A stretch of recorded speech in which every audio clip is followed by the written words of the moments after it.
بسم اللہ الرحمن الرحیم۔ کتاب الزواج کا ہم مطالعہ کر رہے تھے، تو ابھی یہ کویسچن آیا خواتین کی طرف سے کہ کیا عورت کے لیے نکاح میں وہ الفاظ کہنا ضروری ہے، مطلب کچھ؟ تو کل بھی ہم نے یہ بات واضح کی تھی، نکاح بہت سمپل چیز ہے، بہت ہی سمپل۔ لڑکی کا ولی جو ہے لڑکی کی کانسنٹ سے، رضامندی سے، جو اس نے پہلے بات چیت میں لے لی کبھی بھی کہ میں آپ کا فلاں جگہ پہ نکاح کرنا چاہتا ہوں یا کسی جگہ بھی کر دوں تو آپ کو کوئی اعتراض تو نہیں، تو وہ کانسنٹ اس میں لڑکی کی ہے۔ تو اب ولی جو ہے وہ کسی لڑکے کو یہ کہتا ہے کہ میں نے اپنی لڑکی کا نکاح، اپنی بیٹی کا نکاح تمہارے ساتھ کیا اتنے حق مہر کے عوض ان گواہان کی موجودگی میں۔ اس نے کہا میں نے قبول کیا، بس یہ نکاح ہے، سمپل۔ تو ایجاب و قبول اس میں ہوتا ہے، ولی کی طرف سے ایجاب ہوتا ہے، لڑکے کی طرف سے قبول ہوتا ہے۔ دو چیزوں کا ذکر اس میں کیا جاتا ہے، ایک حق مہر کا، اور وہ بھی فوری ادائیگی اس کی ضروری نہیں ہوتی، اگر فوری ادائیگی کر دی جائے تو بہت بہتر ہے، اگر فوری طور پہ ادا نہ کیا جائے تو وہ ایک قرض ہے شوہر کے ذمے، ٹھیک، جو باقی رہ جاتا ہے۔ لیکن نکاح بہرحال اس سے بھی ہو جاتا ہے۔ ہمارے ہاں جیسے مہر کی عام طور پہ نکاح فار میں بھی آپ نے دیکھا ہوگا دو قسمیں کی جاتی ہیں، معجل اور غیر معجل۔ اور دوسری چیز جس کا ذکر کیا جاتا ہے وہ ہے گواہان، ٹھیک ہے۔ تو بس یہ ہے نکاح، یہ ہے۔ پرانے زمانے میں اتنا ہی صرف کہہ دیتے تھے میں نے اپنی بیٹی تم کو دی، وہ کہتا تھا میں نے قبول کی، گواہان تو موجود ہیں نا، ظاہری بات ہے وہ خود ہی وٹنس بن گئے۔ یہ کہنے کی ویسے ضرورت نہیں ہے، مطلب کہ ان گواہان کی موجودگی میں، مطلب جو مجلس میں موجود ہیں وہ ہیں ہی موجود ہیں، سمجھ رہے ہیں نا، عملاً وہ موجود ہیں۔ مہر بھی مینشن کرنا ضروری نہیں، ہاں وہ بھی ضروری نہیں، اصل میں تو ایجاب و قبول ہے نا، آفر اور ایکسیپٹنس ہے بس۔ نیکسٹ کیا ہے جی؟ نکاح شغار، جسے ہم اپنی زبان میں وٹا سٹا کہتے ہیں، اس وقت بھی تھا، ٹھیک ہے، لیکن اس وقت اس کی صورت جو ہے وہ تھوڑی سی ڈیفرنٹ تھی۔ روایات میں جس کا تذکرہ ملتا ہے وہ یہ کہ ایک آدمی جو ہے وہ اپنی بہن کا نکاح دوسرے کے ساتھ کر دیتا تھا، اس شرط پہ کہ وہ اپنی بہن کا نکاح اس کے ساتھ کرے، اور حق مہر دونوں نہیں دیتے تھے۔ اس کو وٹا سٹا کہتے تھے، اس کو نکاح شغار کہتے تھے۔ تو اللہ کے رسول صلی اللہ علیہ وسلم نے کیا کہا کہ دین اسلام میں کوئی شغار نہیں ہے، صحیح مسلم کی روایت ہے۔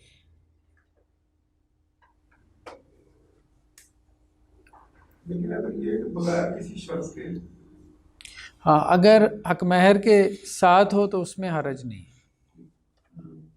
پھر اس میں حرج نہیں۔ تو عبداللہ ابن عمر رضی اللہ عنہ سے روایت ہے کہ اللہ کے رسول صلی اللہ علیہ وسلم نے نکاح شغار سے کیا کیا؟ منع فرمایا۔ تو جمہور علماء یہی کہتے ہیں کہ نکاح شغار ہوتا ہی نہیں ہے، واقع نہیں ہوتا، ٹھیک ہے، اگر اس طرح سے نکاح کیا گیا تو وہ نکاح ہوتا ہی نہیں۔ لیکن اس میں امام ابو حنیفہ رحمۃ اللہ علیہ کا موقف یہ ہے کہ نکاح ہو جاتا ہے،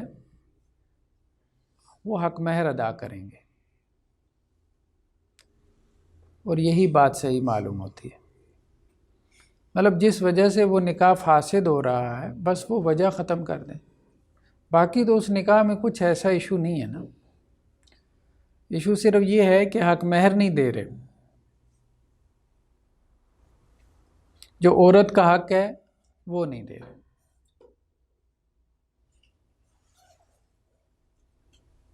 تو اگر وہ عورتوں کو ان کا حق دے دیتے ہیں، دونوں طرف سے مہر ادا کر دیا جاتا ہے، تو پھر اس نکاح میں کوئی حرج نہیں۔ جیسے ہمارے ہاں عام طور پہ برادریوں میں ایسی شادیاں، دو بہنیں ان کی طرف ہیں، ان کی دو بہنیں ان کی طرف ہیں، ایسے ہی کوئی حرج والی بات نہیں.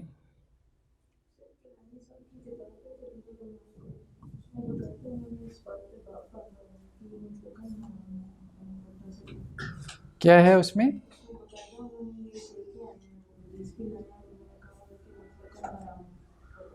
نہیں مطلقاً حرام والی کوئی بات نہیں، یہ کسی نے بھی نہیں کہا مطلقاً حرام ہے. یہ اگر انہوں نے بات کی بہت کمزور بات کر دی ایک بڑے عالم دین نے، اتنی کمزور بات نہیں ہونی چاہیے.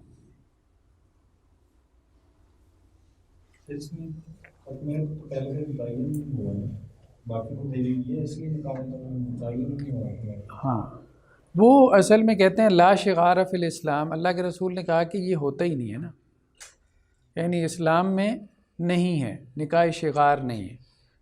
مطلب یہ لا نفی جنس کا ہے نا، یعنی یہ نکاح ہوا ہی نہیں ہے. امام ابو حنیفہ اس طرف گئے ہیں کہ اصل میں وجہ کیا ہے نہ ہونے کی، اس کو آپ فائنڈ آؤٹ کر لیں. وہ یہ ہے کہ وہ حق مہر نہیں دے رہے، تو اگر وہ دے دیتے ہیں تو احادیث کا کانٹیکس ہوتا ہے. احادیث کو جب تک ہم جیسے آیت کو ہم اس کے شان نزول کے بغیر نہیں سمجھ سکتے، اور اگر شان نزول کے بغیر ہم اس کو سمجھنے کی کوشش کریں گے تو ٹھوکر کھائیں گے. تو اسی طرح سے احادیث کا کانٹیکسٹ ہے. لا شغار فی الاسلام، شغار وہی والا شغار ہے جو دور جاہلیت میں تھا، اللہ کے رسول نے اسی کو حرام قرار دیا نا، وہ تھوڑی ہے جو آج ہو رہا ہے. تو ہمیں دور جاہلیت سے یہ سمجھنا پڑے گا کہ وہاں شغار کیا تھا، اور وہ یہ تھا کہ حق مہر ادا نہیں کرتے تھے. وہی ہم نے کہا تھا نا کہ کبھی لفظ کے میننگ کلچرل ہوتے ہیں، جب تک آپ اس کلچر میں جا کے بیٹھیں گے نہیں، ماضی میں جا کے گھسیں گے نہیں، آپ اس وقت تک اس لفظ کے صحیح معنی تک نہیں پہنچیں گے. جب نہیں پہنچیں گے تو آپ غلط مفہوم نکالیں. نیکسٹ کیا ہے جی؟ گواہی. گواہی کے احکامات. ٹھیک ہے، سب سے پہلے گواہی کا حکم ہے، پھر اس کی شروط کا تذکرہ ہے، پھر اس کے بعد ایک بحث ہے اعلان کی. ایک گواہی ہے، ایک اعلان ہے. بعض روایتوں میں اعلان کا ذکر ہے، اعلنوا ھذا النکاح، نکاح کا اعلان کرو. ٹھیک ہے، تو ہم اعلان کو علیحدہ سے دیکھیں گے. تو احادیث میں بہت ساری روایات میں گواہی کا تذکرہ ہے. سنن ترمذی کی روایت میں ہے کہ وہ عورتیں جو اپنا نکاح خود کر لیتی ہیں تو وہ بغایا ہیں، یعنی بدکاری کرنے والی ہیں، زنا کرنے والی ہیں. اس سے مراد کیا ہے؟ بغیر گواہی کے نکاح کر رہی ہیں. یہ کورٹ میرج بھی غلط ہے اس کو. ہاں کورٹ میرج تو ہم آگے آ رہے ہیں نا، ولی کی باز پڑھیں گے. کورٹ میرج میں گواہی تو ہوتی ہے، اس میں ولی نہیں ہے. ہاں تو یہاں پہ کیا ہے؟ سنن ترمذی کی روایت کے الفاظ کیا ہیں؟ وہ عورتیں جو کہ نکاح کر لیتی ہیں اپنا بغیر بینہ، بغیر گواہی کے، کوئی گواہ بھی نہیں،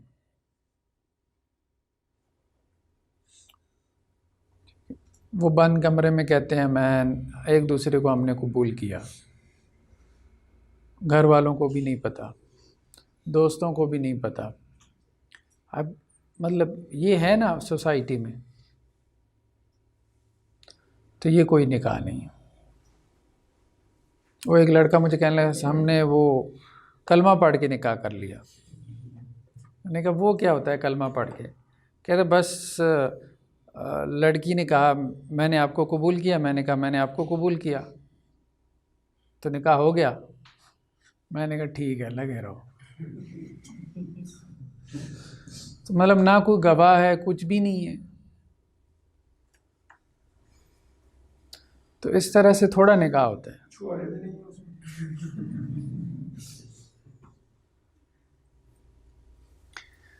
حضرت عائشہ رضی اللہ عنہ سے روایت ہے کہ اللہ کے رسول صلی اللہ علیہ وسلم نے کہا کہ ولی کے بغیر نکاح نہیں، اور 2 عادل گواہوں کے بغیر. یہ سنن دارقطنی کی روایت ہے.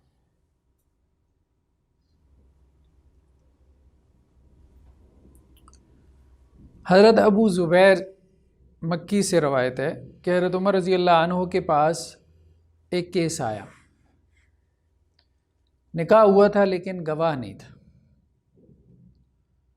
تو وہ مرد اور عورت جو ہے وہ لائے گئے، تو حضرت عمر نے کہا بھائی یہ خفیہ نکاح ہے، اور اس مرد کو کہا کہ اگر تو نے اس سے تعلق قائم کیا اس عورت سے تو میں تجھے رجم کر دوں گا۔ یہ موطا کی روایت ہے۔ تو گواہی کے بغیر نکاح نہیں۔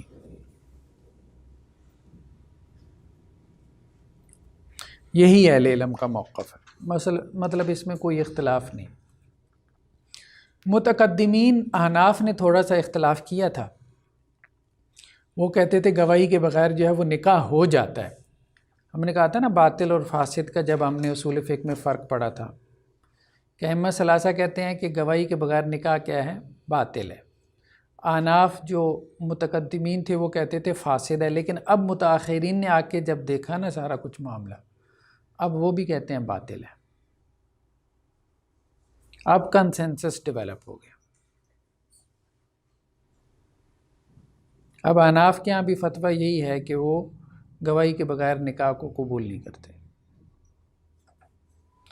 وہ دیکھیں نا، ولی تو پہلے ہی نکال دیا ہے، گواہی بھی نکال دی، پیچھے کہ فرق کیا رہ جائے گا؟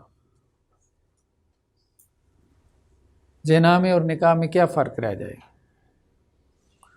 وہ اجرت تو ویسے اس نے پروسٹیٹیوٹ کو دینی ہے نا، تو ہاں اسی کو وہ حق مہر کہہ دے،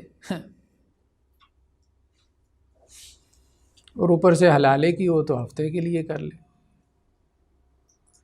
تو نہیں، وہ مسائل بڑے پیدا ہو رہے تھے، وہ فتویٰ چلا نہیں۔ شاہد کا عادل ہونا آگے آ رہی ہے، بات آ رہی ہے۔ تو اگر البتہ بعض اہل علم نے اس کی اجازت دی ہے کہ اگر انہوں نے بغیر گواہوں کے نکاح کر لیا اور بعد میں اعلان کر دیا، ٹھیک ہے، تو اب کیا ان کا نکاح ویلڈ ہے کہ نہیں؟ تو اس میں بعض اہل علم اجازت دیتے ہیں کہ نکاح ویلڈ ہے، کیونکہ اب یہ خفیہ نہیں۔ لیکن اس میں دو چیزیں، اگر مباشرت بھی اس نے کر لی، مباشرت کے بعد جو ہے نا وہ اس کو اعلان کیا، پھر تو اس میں وہ آ جاتی ہے نا چیز۔ اصل میں اس میں اختلاف ہو گیا کہ گواہی کا مقصد کیا ہے۔ دیکھیے یہ بات تو ٹھیک ہے کہ گواہی جو ہے نا وہ نکاح کے ارکان میں سے نہیں ہو سکتی۔ ایک چیز جو اندر کی چیز ہوتی ہے نا، ہم نے پڑھا تھا نا رکن، بیسیکلی جو ہے وہ نکاح کیا ہے؟ میرج کانٹریکٹ ہے، ٹھیک ہے۔ یہ کانٹریکٹ ہوا ہے کہ نہیں ہوا، اس میں اختلاف ہو سکتا ہے نا۔ اس اختلاف کو رفع کرنے کے لیے، یعنی کانٹریکٹ کی جو پارٹیز ہیں وہ تو وہی ہیں ایجاب و قبول کرنے والے، لیکن یہ ہے کہ کانٹریکٹ ہوا ہے کہ نہیں ہوا، کیونکہ کانٹریکٹ کے کچھ ایفیکٹس ہیں، اثرات ہیں۔ عورت کے لیے حق مہر ثابت ہو رہا ہے، نسب ثابت ہو رہا ہے، اس کے بچوں کا وراثت ثابت ہو رہی ہے، بہت سارے اس کے اثرات مرتب ہو رہے ہیں۔ تو گواہی اصل میں اس لیے ہے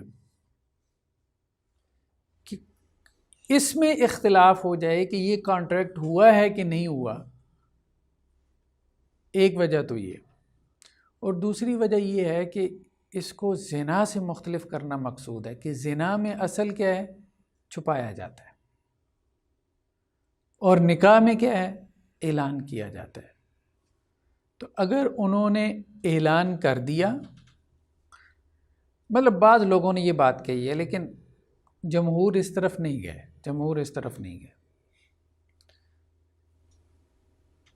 وہ یہی کہتے ہیں کہ یہ مقصد تو اس سے حاصل ہو گیا کہ انہوں نے اعلان کر دیا کہ ہم حالت نکاح میں ہیں، مطلب اب ہر دوسرا بندہ ان کو اس نظر سے نہ دیکھے نا کہ کیوں اکٹھے رہ رہے ہیں، یہ تو چلے الزام ان سے رفع ہو جائے گا ان کے اعلان کرنے کے بعد، کیونکہ سارے لوگ جو ہے وہ نکاح کے وقت حاضر بھی نہیں ہوتے نا، بہت ساروں کو ان کے اعلان سے ہی پتہ چلتا ہے اچھا یہ حالت نکاح میں ہے۔ لیکن اصلاً جو مقصد ہے کہ بعد میں اگر اختلاف ہو جائے نکاح ہوا تھا کہ نہیں ہوا تھا، تو وہ اس کے لیے تو گواہوں کی ضرورت پڑتی ہے، وہ مقصد پھر بھی فوت ہو جاتا ہے۔ اس لیے راجح قول یہی ہے کہ بعد میں اعلان جو ہے نا وہ مفید نہیں ہے، وہ مفید نہیں، کیونکہ جب بھی جھگڑا پیدا ہوگا کہ نکاح ہوا تھا کہ نہیں ہوا تھا، کوئی وٹنس نہیں ہے، اس واقعے کا کوئی آئی وٹنس نہیں۔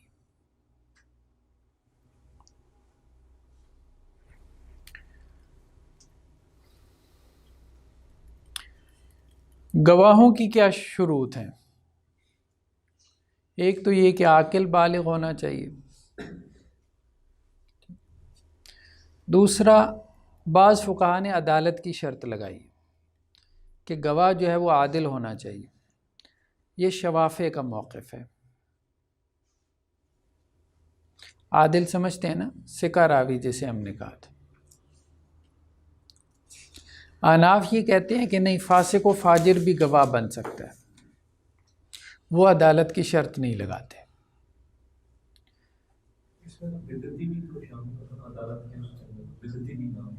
ہاں ایسے ہاں ایسے ہی مجبور بھی ہے آپ نے پانچ شرائط جب اکٹھی کریں گے تو یہ عدالت ثابت ایسے ہی ایسے ہی یہ لائیں گے کہاں سے یہ بندے ہم آج کے دور اس لیے تو وہ شوافی یہ کہتے ہیں کہ یہ جو روایت ہے نا کہ لا نکاح الا بولی و شاہد عدل، کہ ولی کے بغیر نکاح نہیں ہے اور دو عادل گواہوں کے بغیر، تو حناف کہتے ہیں عادل ہونا مستحب ہے، پریفرڈ ہے، لازم نہیں ہے۔ گواہی کا ذکر اللہ نے قرآن میں بھی کیا ہے بعض مقامات پہ، وہاں عدالت کا ذکر نہیں کیا، جیسے قرض یا دین کے معاملے میں گواہی کا ذکر آیا۔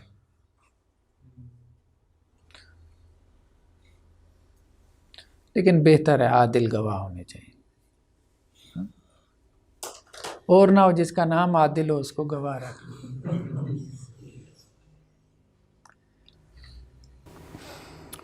عورتوں کی گواہی، شوافی اور حنابلہ کہتے ہیں کہ مرد ہی گواہ ہوگا، نکاح میں مرد ہی گواہ ہوگا، لیکن اس بات کی کوئی دلیل نہیں، مطلب جیسے سالڈ دلیل کہتے ہیں نا وہ نہیں۔ ہاں امام زہری کے اس ایک قول سے وہ استدلال کرتے ہیں، امام زہری ٹھیک ہے تابعین میں سے ہیں، امام زہری یہ کہتے ہیں کہ سنت یہ ہے کہ عورتوں کی گواہی حدود میں، نکاح میں اور طلاق میں قبول نہیں ہوگی۔ اب وہ تابعی ہیں نا، وہ یہ کہہ رہے ہیں کہ سنت یہ ہے، اگر صحابی یہ کہتے تو پھر چلیں کوئی سند متصل ہو جاتی، تو یہ ایک طرح سے مرسل روایت ہو گئی نا، تابعی یہ بات کہہ رہے ہیں حدود میں، نکاح اور طلاق میں۔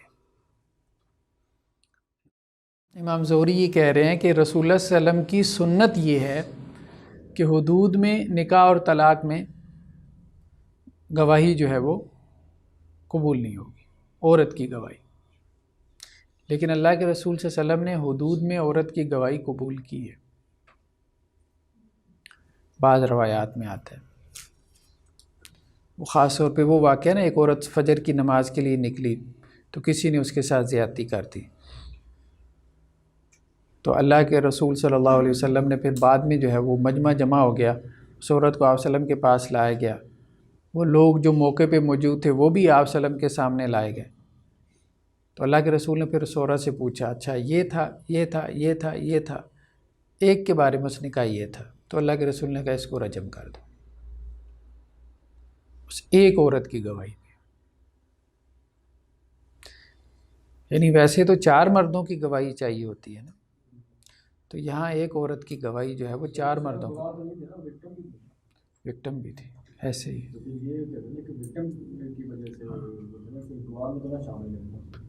لیکن وہ خود ہی گواہ ہے نا اپنے، اس کی جرم تو ایک ہوا ہے نا، اب اس جرم کی گواہ بھی وہی ہے، کیونکہ اور تو کوئی ذریعہ تھا نہیں نا کہ ڈی این اے ٹیسٹ یا یہ ساری چیزیں تو بہت بعد میں آئی ہیں نا. وہاں تو گواہی، اس کی گواہی پہ فیصلہ ہونا تھا. اب وہ جھوٹ بھی بول سکتی تھی اور اس کو غلطی بھی لگ سکتی تھی.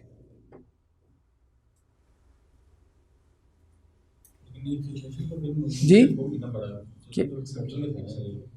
کیا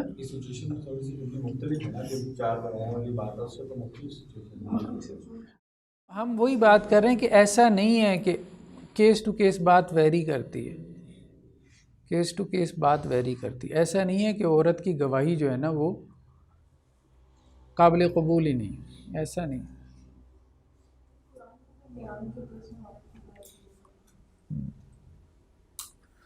وہ صرف بزنس کے معاملات میں کہا گیا کہ دو عورتوں کی گواہی جو ہے وہ ایک کے برابر ہے. وہ تجارتی معاملہ ہے نا، لین دین کا معاملہ ہے. حساب کتاب سے عورتوں کو دلچسپی نہیں ہوتی. نہیں، وہ جو میاں کے جیب سے ہو اس سے تو بہت ہوتی ہے. ویسے ہم بطور علم کے کہہ رہے ہیں، مطلب اکاؤنٹنگ آپ کہہ لیں کہ عورتیں اکاؤنٹنگ کی طرف جاتی ہوں.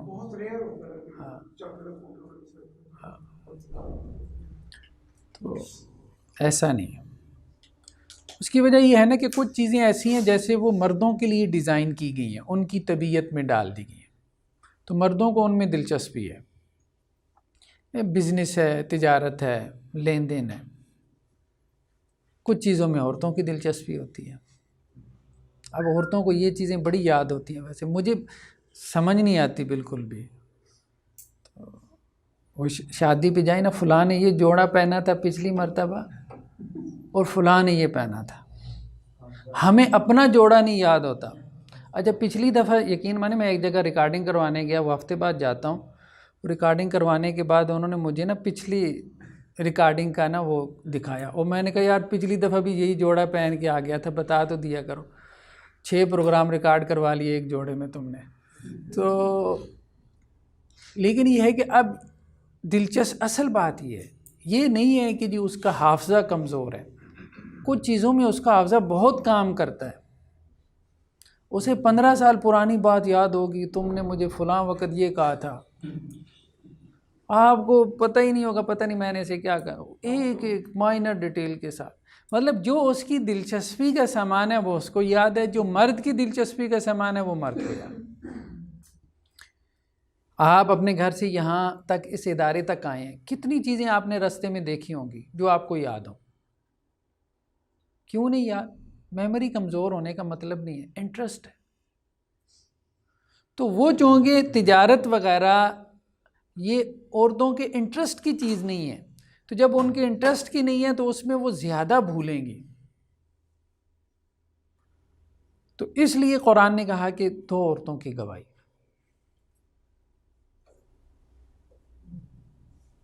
رٹا عورتیں زیادہ اچھا لگا لیتی ہیں مردوں سے، یہ فیکٹ ہے نا ایک.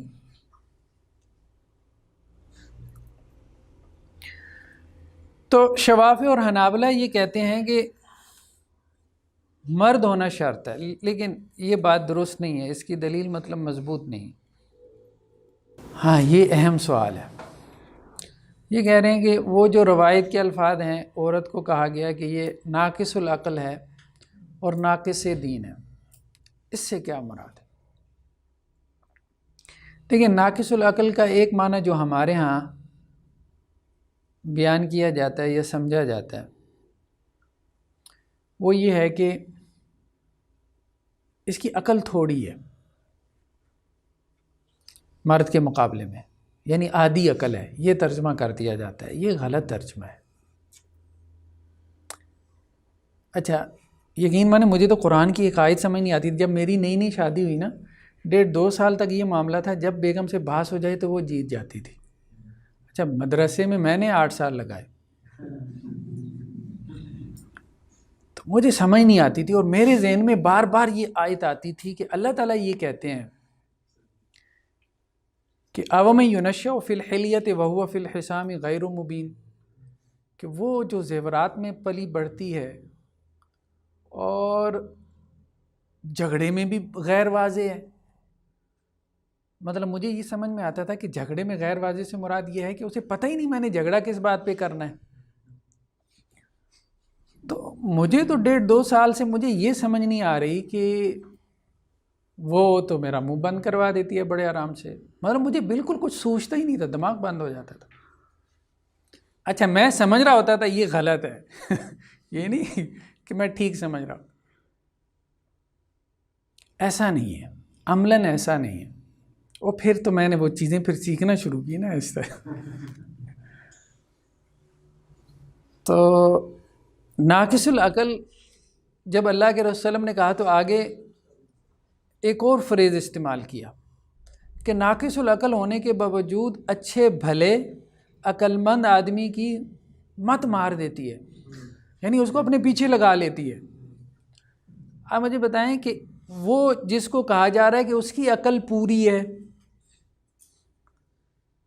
تو یہ آدھی عقل والی کیا کر رہی ہے؟ اس پوری عقل والے کی مت مار رہی ہے۔ اذهب للب الرجل الحازم، رجل حازم کہتے ہیں بہت عقل مند آدمی، حکیم آدمی، دانا، اس کی مت مار دیتی ہے، اس کو اپنے پیچھے لگا لیتی ہے۔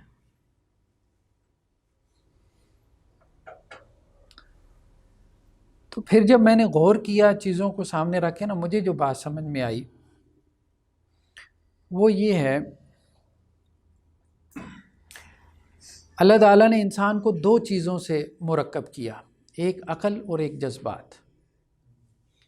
عورت کے اندر ایموشنز کا پہلو غالب ہے، فیلنگز۔ اچھا عورت اپنے ایموشنز میں بہت اچھی ہے، اس لیے اگر اللہ سے تعلق میں مطلب عورت جتنی جلدی ترقی کر سکتی ہے مرد نہیں کر سکتا۔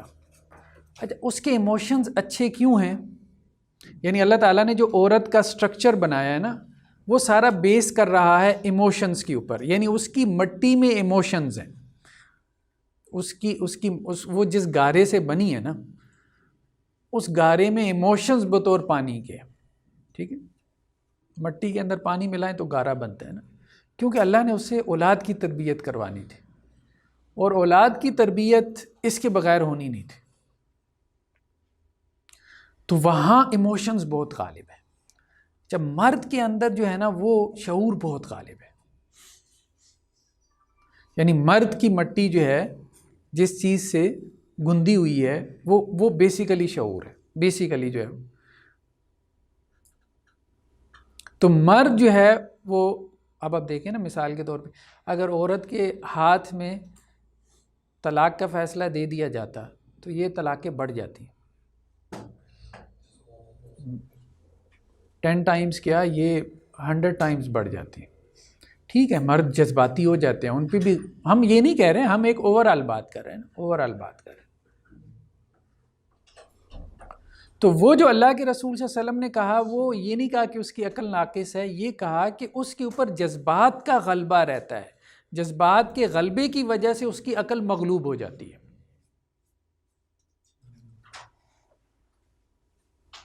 جذبات کے غلبے کی وجہ سے، اس لیے عورت کو اگر آپ لڑائی میں سمجھانے کی کوشش کریں گے نا، کبھی کامیاب نہیں ہوں گے، اور بدترین سے بدترین لڑائی بھی ہوگی نا، اس میں تھوڑی سی جذباتی بات کر دیں فوراً لڑائی ختم ہو جائے گی۔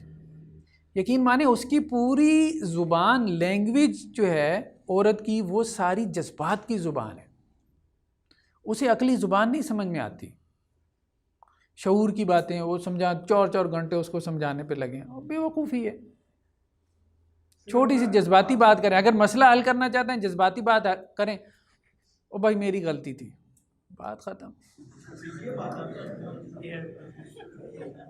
ایسا بھی اگر آپ نے آج میرے چانوں کی ہو جائے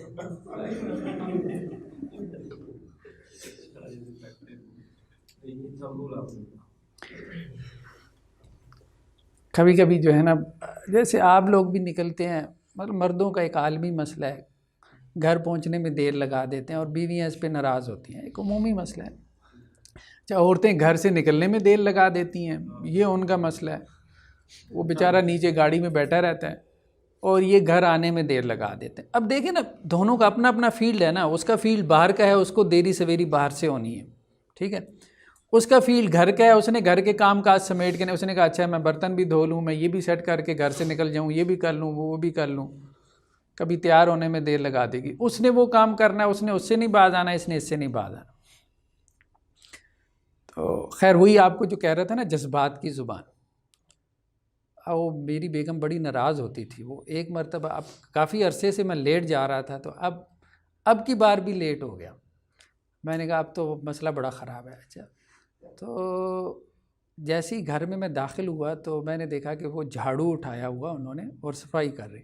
مجھے اور کچھ نہیں سوجی, بس اللہ نے ایسی دماغ میں بات ڈال دی. میں نے کہا اللہ کی بندی, آپ اتنی تکلیف کیوں اٹھا رہی ہیں؟ جھاڑو مجھے پکڑائیں. میں نے جھاڑو فوراً لیا اور پورے کمرے کی صفائی کر دی. وہ وہاں پہ ہکا بکا کھڑی ہے, اس کو کیا ہو گیا؟ تو کہنے کی بات یہ ہے کہ بس اچھا وہ جھاڑو لگانے میں بھی کوئی آدھا گھنٹہ تھوڑا لگا, 4 منٹ 5 منٹ لگ گئے. تو کہنے کا مقصد یہ ہے کہ اصل میں بیسیکلی جو زبان ہے نا, وہ عورت کی وہ جذبات کی زبان ہے. اس کو اگر آپ سمجھ جائیں تو آسان ہو جاتا ہے زندگی.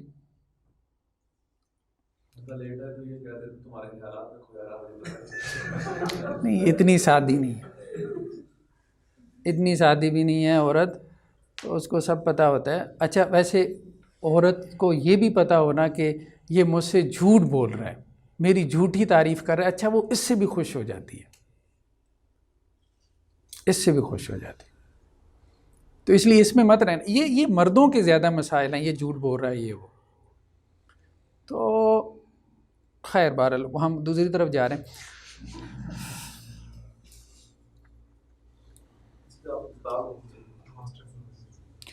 ویسے تو بڑے بڑے لوگوں نے ہاتھ اٹھائے ہیں.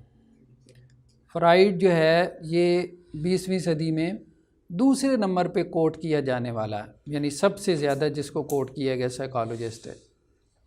لیکن یہ بھی کہتا تھا مجھے نہیں سمجھ میں آتی کہ عورت کیا چاہتی ہے. دوسری طرف اسٹیفن ہاکنگ جو ہے ابھی جو, وہ بھی کہتا تھا یونیورس کو ہم سمجھ سکتے ہیں, عورت کو سمجھنا مشکل ہے. لیکن نہیں, یہ مبالغہ آمیز قول ہے, ایسا نہیں. انہوں نے اس طرح سے عورت کو سمجھنے کی کوشش نہیں کی. مطلب جب آپ اس کو ایک فریق مخالف بن کے سمجھنے کی کوشش کریں گے نا, اور پھر آپ کو کبھی سمجھ نہیں آئے گی کہ وہ کیا چاہتی ہے یا وہ کیا ہے. بہت سمپل ہے, مطلب آپ کو بتا دیا بس, بہت سمپل ہے. بس کہہ دیں میری غلطی تھی, کوئی مسئلہ ہی نہیں. کیا ٹھیک. لیکن اب بہت ساری باتیں خود مرد نہیں نا سمجھنا چاہتا پھر, ایسے ہی.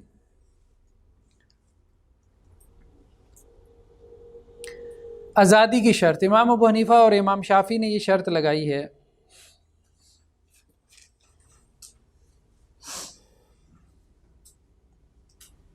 کہ آزاد ہونے چاہیے گواہ. لیکن امام احمد کہتے ہیں آزاد ہونا شرط نہیں ہے. ٹھیک ہے, گواہ ہے, غلام بھی ہو سکتا ہے, اس میں کوئی ایسا ایشو نہیں ہے. ہمارے پاس کوئی دلیل نہیں ہے کہ جی گواہ آزاد ہی ہونا چاہیے. خیر اب تو ویسے ہی غلامی کا دور ختم ہو گیا. اسلام, یہ اہم چیز ہے. مسلمان ہونا چاہیے گواہ. مسلمانوں کی شادی ہے, مسلمان گواہ ہونا چاہیے. عام طور پہ فقہا کا موقف یہی ہے. لیکن بعض فقہا یہ کہتے ہیں کہ اگر کوئی مسلمان کسی کتابی عورت سے نکاح کر رہا ہے, کتابی سمجھ رہے ہیں نا, یہودی یا عیسائی عورت سے, تو اس میں کوئی کتابی گواہ ہو سکتا ہے, کوئی نان مسلم بھی گواہ ہو سکتا ہے. امام ابو حنیفہ اور قاضی ابو یوسف, ان دونوں کا کہنا یہ ہے کہ اگر کتابی سے شادی ہو رہی ہو تو پھر کتابی گواہ ہو سکتا ہے. تو شروط میں ہم نے کہا ایک عدالت ہے, پھر اس کے بعد ذکوریت یعنی مذکر ہونا, میل ہونا, تیسرا آزادی, حریت, اور چوتھا اسلام. جہاں تک بات ہے اعلان کی, تو اعلان کو صرف مالکیہ نے جو ہے وہ شرط بنایا. عام طور پہ فقہا نے اس کو شرط نہیں بنایا. امام مالک یہ کہتے ہیں کہ اگر اعلان نہیں کرتا تو اس کا نکاح ختم. یعنی وہ کہتے ہیں 2 گواہ کافی نہیں ہے, کیونکہ حدیث میں کیا الفاظ ہیں, اعلنوا ھذا النکاح, اعلان کرو. تو اعلان نہیں کرتا تو اس کا نکاح ختم نہیں. نکاح ختم کرنے والی بات جو ہے نا, یہ ذرا ٹھیک ہے, کیونکہ اللہ کے رسول نے حکم دیا ہے بس آپ یہ کہہ سکتے ہیں کہ اعلان کرنا کیا ہے، مستحب ہے، پریفرڈ ہے، اور اس کو کرنا بھی چاہیے، کرنا بھی چاہیے، اس کو، اس کے لیے لازم ہے، یہ بھی کہا جا سکتا ہے، مطلب واجب ہے یہ بھی کہا جا سکتا ہے۔ لیکن یہ ہے کہ اس کے بغیر نکاح نہیں ہوا یا نکاح فسخ ہو جائے گا، یہ بات ذرا زیادہ لگتی ہے۔ اب زیادہ سے زیادہ اعلان کو واجب قرار دے سکتے ہیں، حکم کا صیغہ ہے، جس فقہ میں واجب نہیں ہے تو واجب ورڈ ہی نہیں ہے جس فقہ میں۔ نہیں واجب سے مراد فرض، وہ پھر واجب کو فرض کے معنی میں لیتے ہیں، ہاں ہاں لازم۔ وہی ہم کہہ رہے ہیں نا، کچھ چیزیں جو ہے وہ لازم ہوتی ہیں، ٹھیک ہے، لیکن ان کا اس کے اوپر اثر نہیں ہوتا۔ پہلے نکاح میں تو یہ مجھ سے لوگ چونکہ مسئلے پوچھتے رہتے ہیں، اگر کوئی پہلے نکاح میں کہے نا تو میں تو کہتا ہوں نہیں، بالکل نہیں، تمہارے لیے یہ درست نہیں ہے، بلکہ اس کو ڈرا دھمکا دیتا ہوں، بھائی پہلے نکاح میں کیوں چھپانا چاہتے ہو؟ کوئی ریزن نہیں ہے نا سوائے اس کے کہ لڑکی کا نقصان کرنا چاہ رہے ہو، اعلان کرو، اعلان ہونا چاہیے۔ ہاں دوسرے نکاح والے کو آپ کہہ سکتے ہیں کہ جو اس کا مسئلہ ہے وہ اس وجہ سے مسئلہ ہے کہ قانون اس کو اجازت نہیں نہ دیتا، قانون اس کو سیکنڈ میرج کی اجازت نہیں دیتا، شریعت نے اس کو اجازت دی ہوئی ہے۔ اب وہ کہتے ہیں اگر میں نے کیا اعلان، پہلی بیوی کو پتہ چل گیا یا اس کے گھر والوں کو، تو انہوں نے کر دینا ہے کیس اور جیل۔ تو اب یہاں پہ دیکھیں، اب کچھ مسائل پیدا ہو گئے نا اس کے لیے۔ یہاں وہ کہتا ہے کہ میں چھپانا نہیں چاہتا، لیکن یہ ہے کہ میں اپنی بیوی سے چھپانا چاہتا ہوں یا اس کے گھر والوں سے چھپانا چاہتا ہوں، باقی ٹھیک ہے، میری شادی میں گواہ موجود ہیں، میرے گھر والوں کو پتہ ہے، اور لوگ میرے دوستوں کو پتہ ہے اس نے شادی کی ہے، بیوی کو نہیں پتہ۔ اچھا کچھ لوگ ایسے بھی نکلے کہ پچھلی گلی میں بیوی تھی، فوت ہوئی ہے، پتہ چلا پچھلی گلی میں بیوی تھی، سمجھ رہے ہیں بات؟ بیوی کو پتہ ہی نہیں چلا ساری زندگی، پچھلی گلی میں شادی کر رکھی۔ تو اب ہمارے ہاں کچھ مسائل ایسے پیدا ہو گئے معاشرت کی وجہ سے، کچھ قانونی جو ہے وہ تک بندیوں کی وجہ سے، وہ پھر لوگوں نے اس کے راستے نکالنا شروع کر دی۔ اس میں سختی نہیں کرنی چاہیے کہ اس کا نکاح نہیں ہوا، اگر اس نے بیوی سے چھپا لیا یا پہلی بیوی کے گھر والوں سے چھپا لیا تو یہ خفیہ نکاح نہیں ہے۔ خفیہ نکاح اس کو کہتے ہیں کہ جو کسی کے علم میں نہیں ہے۔ اب وہ لڑکا کہہ رہا ہے بھائی میرے پیچھے ساری برادری کو پتہ ہے میں نے دوسری شادی کی ہوئی ہے، لیکن میری بیوی کے گھر والوں کو نہیں پتہ، تو اب اس نے چھپایا نہیں ہے نا، اس نے چھپایا نہیں، اس نے آپ یوں کہہ سکتے ہیں اعلان کیا ہے، لیکن ایک محدود طبقے میں اعلان کر دیا اس نے۔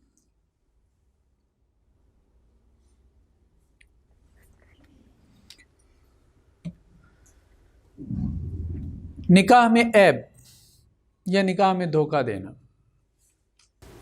جسے کہتے ہیں بعض اوقات لوگ غلط بیانی کرتے ہیں نکاح کے موقع پہ، تو عیب کے سبب سے کیا فسخ نکاح ہو جائے گا؟ یعنی وہ کون کون سے عیوب ہیں جن کی وجہ سے فسخ نکاح ہوگا؟ دیکھیں عیب جو ہے نا اس سے مراد بڑے عیب ہیں، چھوٹے چھوٹے عیب نہیں۔ مثال کے طور پہ کوئی عورت بچہ پیدا کرنے کے اہل نہیں ہے، یا کوئی مرد بچہ پیدا کرنے کے قابل نہیں ہے، اب یہ ایک بڑا عیب ہے، اس کو اگر چھپائیں گے تو ظاہری بات ہے کہ وہ فسخ نکاح ہوگا۔ لیکن اگر عیب جو ہیں وہ چھوٹے چھوٹے ہیں تو ان کو نظر انداز کرنا چاہیے۔ وہ شادی کے بعد ہمیں تو یہ بتایا ہی نہیں، اس کے تو 2 دانت ہی نکلی تھے، ٹھیک، تو نہیں، یہ چھوٹی موٹے مسائل تو ہر انسان کے ساتھ ہیں نا، ہر انسان کے ساتھ ہیں۔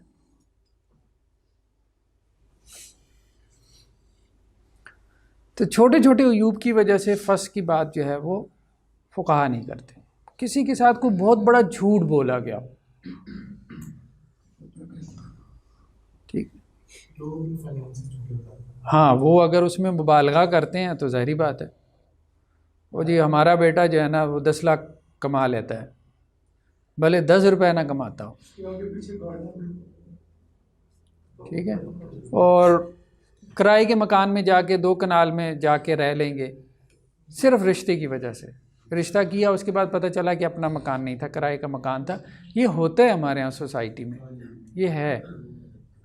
تو اگر تو کوئی بڑا نقصان ہے نا، بڑا نقصان، دیکھیے وہ خود کرائے کے مکان میں رہیں، ٹھیک ہے، انہوں نے چیٹ کر لیا بٹ ٹھیک ہے غلط کیا، لیکن اس کا تعلق فسخ کے نکاح سے نہیں ہے کہ اپنا مکان نہیں تھا کرائے کے مکان میں بیٹھے تھے، غلط کیا ٹھیک ہے اس.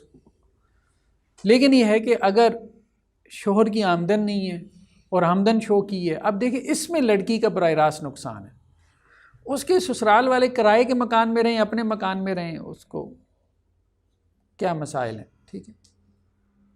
لیکن یہ ہے کہ جس سے براہ راست جو ہے جو ان کا لائف پارٹنر ہے وہ متاثر ہو رہا ہو جس غلط بیانی سے، پھر اس کی بنیاد پہ جو ہے وہ فسخ کے نکاح ہو سکتا ہے.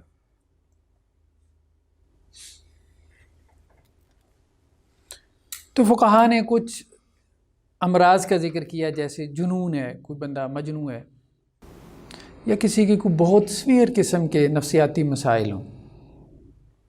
مطلب کوئی بندہ ویسے تو دیکھیں چھوٹے موٹے مسائل تو سب کی ذہنی ہوتے ہیں نا، تو سب کی لیکن یہ ہے کہ کوئی ہیوی جو ہے وہ میڈیسن لے رہا ہو اس کی وجہ سے، دیکھیں وہ اب بہرحال مسائل ہیں، وہ واضح کر دینے چاہیے شادی کے موقع پہ.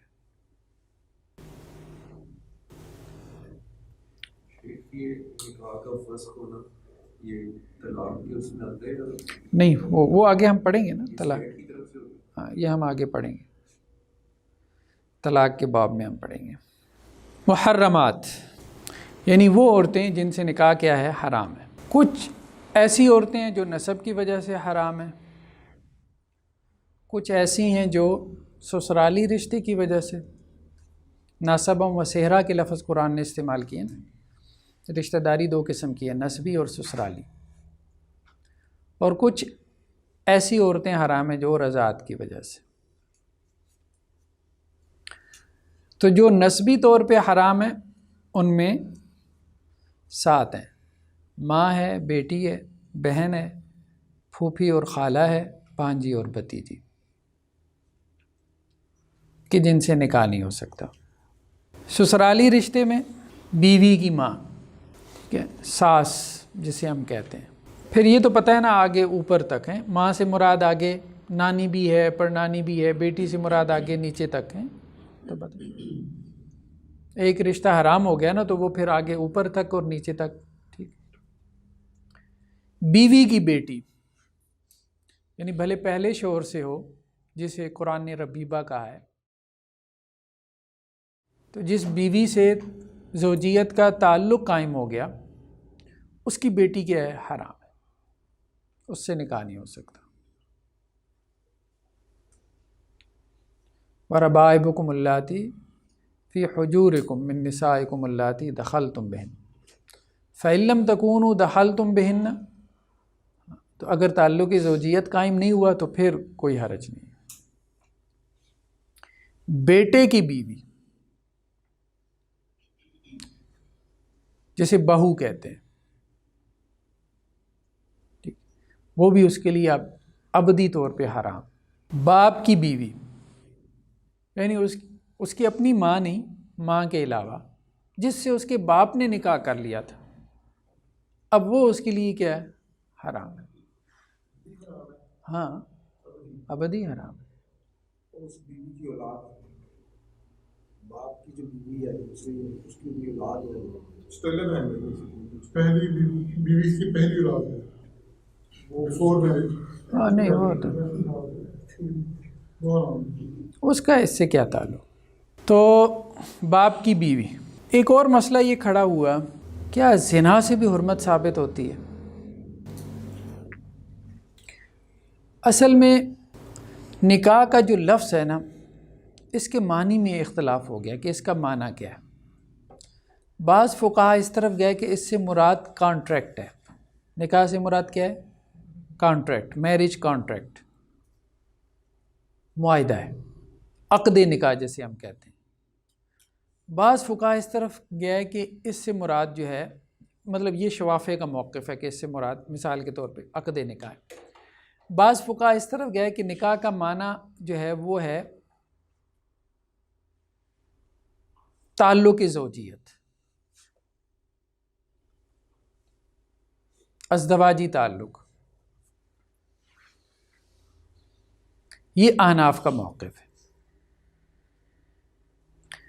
تو اب سوال یہ پیدا ہوا کہ زنا سے حرمت ثابت ہوتی ہے کہ نہیں؟ تو جو لوگ اس طرف گیا کہ نکاح سے مراد عقد نکاح ہے تو انہوں نے کہا زنا سے حرمت ثابت نہیں ہوتی۔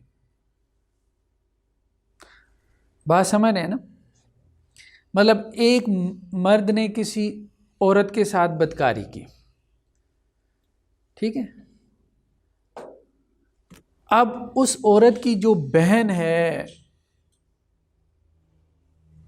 یا اس کی جو ماں ہے یا اس کے علاوہ اس کی جو آگے بیٹی ہے، بعد میں اس کی شادی ہوگی اس عورت کی، تو وہ اس کے لیے حلال ہے کہ نہیں ہے؟ سمجھ رہے ہیں بات؟ یہ سوال پیدا ہوا نا کہ بدکاری سے بھی ایک ہے، نکاح سے کچھ رشتے کیا ہو جاتے ہیں؟ حرام ہو جاتے ہیں نا۔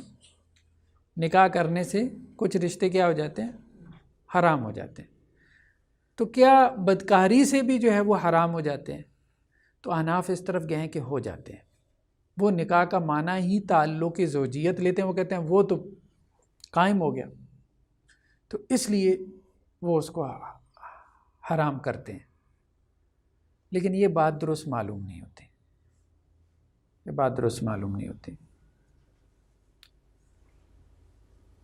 نکاح سے مراد عقد نکاح ہی ہے۔ حرام جو ہے وہ حلال کو حرام نہیں کرتا، حرام حلال کو حرام نہیں کرتا۔ تو اس نے ایک حرام کام کیا ہے، بدکاری کی ہے، اس کی وجہ سے ایک عورت اس کے لیے حلال ہے۔ وَأُحِلَّ لَكُم مَّا وَرَاءَ ذَلِكُم، اللہ تعالیٰ نے ایک فہرست بیان کی نا محرمات کی، اور کہا کہ اس کے علاوہ ساری حلال ہیں۔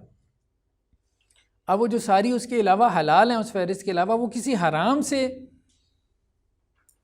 حرام نہیں ہو جائیں گی، اللہ کے حرام کرنے سے حرام ہوں گی۔ اللہ نے وہ عورتیں اس کے لیے حرام نہیں کی، تو اس لیے یہ کہنا کہ وہ حرام کام کرے گا تو وہ اس کے اوپر حرام ہو جائیں گی، لیکن وہ اس حرام کام کو بھی لغوی طور پہ نکاح بنا کے اس معنی میں اس کو اس طرح سے مطلب سمجھ رہے ہیں، ان کا استدلال اس سے منع کر رہے ہوتے ہیں۔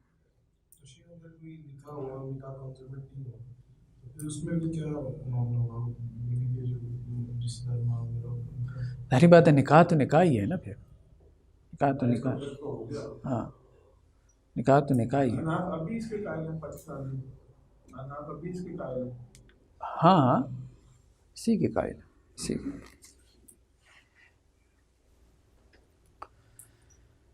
اس میں سر سوال آتا ہے جس طرح نے کہا کہ اگر تعلق کاٹنے کیا کیا اس وقت تک دیکھیں نا اوپر ایک بات آئی ہے نا، کچھ چیزوں میں جیسے قرآن نے واضح کر دیا بھائی اگر تعلق قائم نہیں ہوا تو بیوی کی بیٹی سے تم نکاح کر سکتے ہو، تو جہاں وضاحت آ گئی ٹھیک ہے، جہاں نہیں آئی تو وہاں آپ اس کو ایز اٹ از رکھیں گے۔ جو رشتے دار ہوتے ہیں جیسے بیوی ان سے مرکز کا جائے بیوی کی بانجی ہے، ویسے تو بانجی جو اپنی بانجی اپنی پھوپھی ہے وہ تو مرد کے لیے محرم ہے، کیا بیوی کے جو سارے رشتے ہیں وہ بھی اس کی محرم ہے؟ دیکھیں کچھ محرمات ایسے ہیں جو وقتی ہیں، وہ آگے آ رہا ہے، وہ آ گیا تو وہ وقتی محرمات میں سے اس میں سے ممانی کا ذکر ہے، ممانی تو اس کے اندر پھوپھی والا مخالف نہیں رہتی ہے، مرد کی جو ممانی ہے نہیں ممانی تو کا اس سے کیا تعلق؟ ممانی جو شادی آلریڈی شادی شدہ ہے، ہاں وہی شادی شدہ عورت، ہاں ممانی نہ بھی ہو تو وہ وقتی طور پہ حرام ہے نا، تو اگر وہ اس کے ماموں کے نکاح سے نکل جاتی ہے تو وہ اس کے لیے حلال ہے۔ جیسے شادی کا معاملہ، ہاں وقتی طور پہ، وقتی طور پہ۔ تو رضائی طور پہ جو حرام ہے، رضاعت کی مقدار، عمر اور گواہی میں کچھ مسائل ہیں۔ حضرت عائشہ رضی اللہ عنہا سے روایت ہے کہ اللہ کے رسول صلی اللہ علیہ وسلم نے کہا کہ ایک مرتبہ کی رضاعت یا 2 مرتبہ کی رضاعت سے حرمت ثابت نہیں ہوتی۔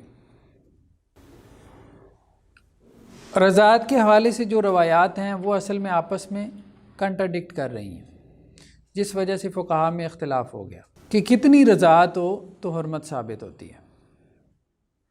ایک موقف تو یہ ہے کہ اس کی کوئی حد نہیں ہے، ایک مرتبہ بھی اگر کسی بچے نے کسی عورت کا دودھ پی لیا تو رضاعت ثابت ہو گئی، اور رضاعت سے وہ تمام رشتے جو ہے وہ حرام ہو جاتے ہیں، رضاعت سے جو نسب سے حرام ہوتے ہیں۔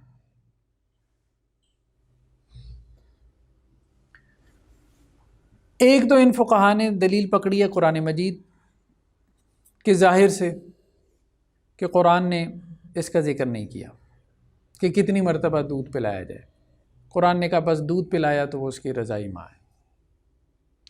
دوسرا انہوں نے کہا کہ بخاری مسلم کی روایت میں ہے کہ حضرت عقبہ بن حارث جو ہیں یہ اللہ کے رسول کے پاس آئے اور انہوں نے اللہ کے رسول سے کہا کہ میں نے ام یحییٰ سے شادی کی ہے، یعنی نکاح میں نے کر لیا، شادی کر لی ام یحییٰ سے۔ اب ایک کالی لونڈی آئی ہے، وہ آ کے ہمیں کہتی ہے کہ میں نے تم دونوں کو دودھ پلایا۔ تو اللہ کے رسول صلی اللہ علیہ وسلم نے کہا کہ چھوڑ دو اس کو، یعنی اپنی بیوی کو چھوڑ دو۔ اب یہاں سے استدلال کیا کیا ان فقہاء نے، یعنی یہ آناف وغیرہ کا موقف ہے، ٹھیک ہے، اور صحابہ میں سے بھی بعض لوگوں کا ہے۔ تو امام مالک، امام ابو حنیفہ دونوں کا موقف یہی ہے۔ وہ کہتے ہیں اللہ کے رسول نے پوچھا نہیں ہے اس سے کتنی مرتبہ، یہ نہیں کہا کہ جی کتنی مرتبہ اس نے دودھ پلایا تھا، تو اللہ کے رسول نے کہا کہ بس چھوڑ دو۔ لیکن بہرحال یہ ٹھیک ہے، اس میں ایک پہلو ہے کہ انہوں نے مسئلہ نکال لیا کہ اللہ کے رسول صلی اللہ علیہ وسلم نے یہ نہیں کہا سائل کو کہ جی 5 مرتبہ تک نہ پیا جائے تو اس وقت تک تو رضاعت ثابت نہیں ہوتی۔ لیکن ایک دوسرا پہلو بھی اس میں یہ ہے کہ وہاں کا جو کلچر تھا نا، اس میں یہی تھا کہ بچے حوالے کر دیے جاتے تھے، تو وہ رضائی ماں ہے کہ 2-2 سال تک دودھ پلایا کرتی تھی۔ تو یہ بات انڈرسٹوڈ تھی کہ اس نے جو ہے وہ، یعنی یہ ایک امکان تھا کہ اس نے زیادہ مرتبہ دودھ پلایا، کلچرل میننگ۔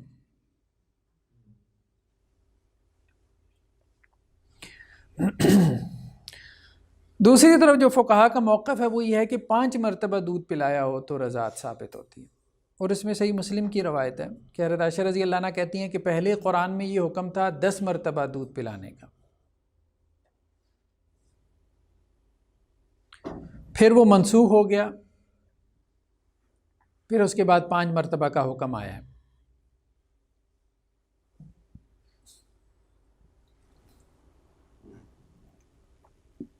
یہ امام شافعی کا موقف ہے اور عام طور پہ محدثین کا۔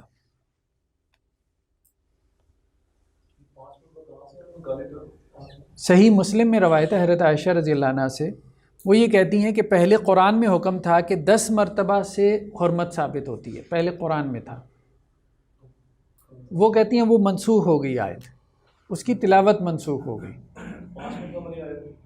ہاں نہیں، وہ یہ نہیں کہہ رہی 5 مرتبہ، پھر وہ کہتی ہیں پھر اس کے بعد جو ہے وہ سنت میں حکم جاری ہوا، ٹھیک ہے، کہ 5 مرتبہ جو ہے وہ دودھ پلانے سے حرمت ثابت ہوتی ہے۔ تو یہ امام شافعی اور عام طور پہ محدثین کا موقف ہے۔ تیسرا موقف یہ ہے کہ کم از کم 3 مرتبہ سے حرمت ثابت ہوتی ہے۔ وہ یہ کہتے ہیں، یہ جو ابھی روایت گزری ہے کہ اللہ کے رسول نے کہا کہ 1 مرتبہ یا 2 مرتبہ سے حرمت ثابت نہیں ہوتی۔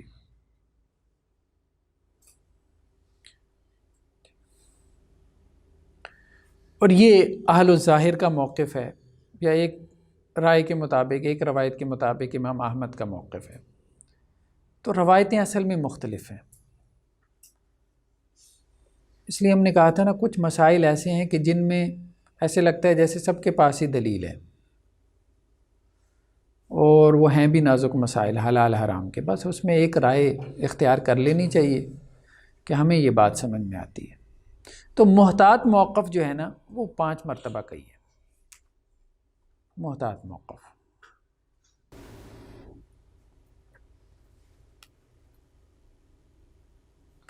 دوسرا، کون سی عمر ہے جس میں رضاعت ثابت ہوتی ہے؟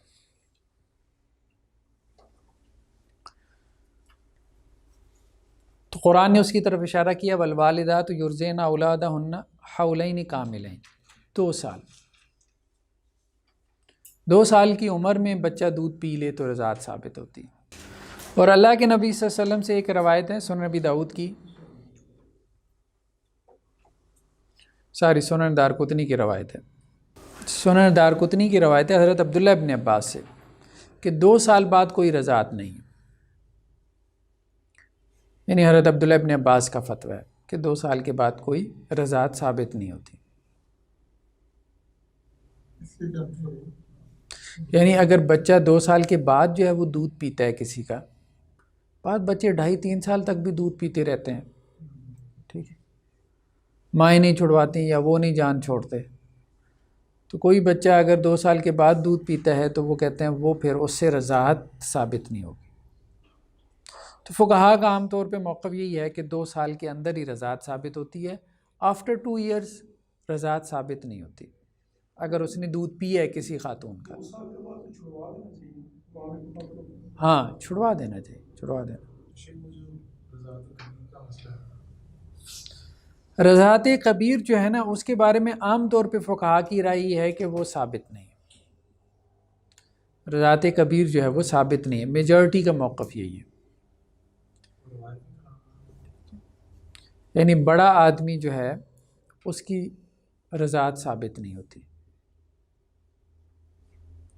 لیکن بعض فقہا اس طرف گئے ہیں کہ اگر ضرورت ہو تو پھر رضاعت کبیر جو ہے وہ ثابت ہو جاتی ہے، ضرورت ہو جہاں پہ، جیسا کہ اللہ کے رسول صلی اللہ علیہ وسلم نے جو ہے وہ بعض صحابہ کو اس کی اجازت دی.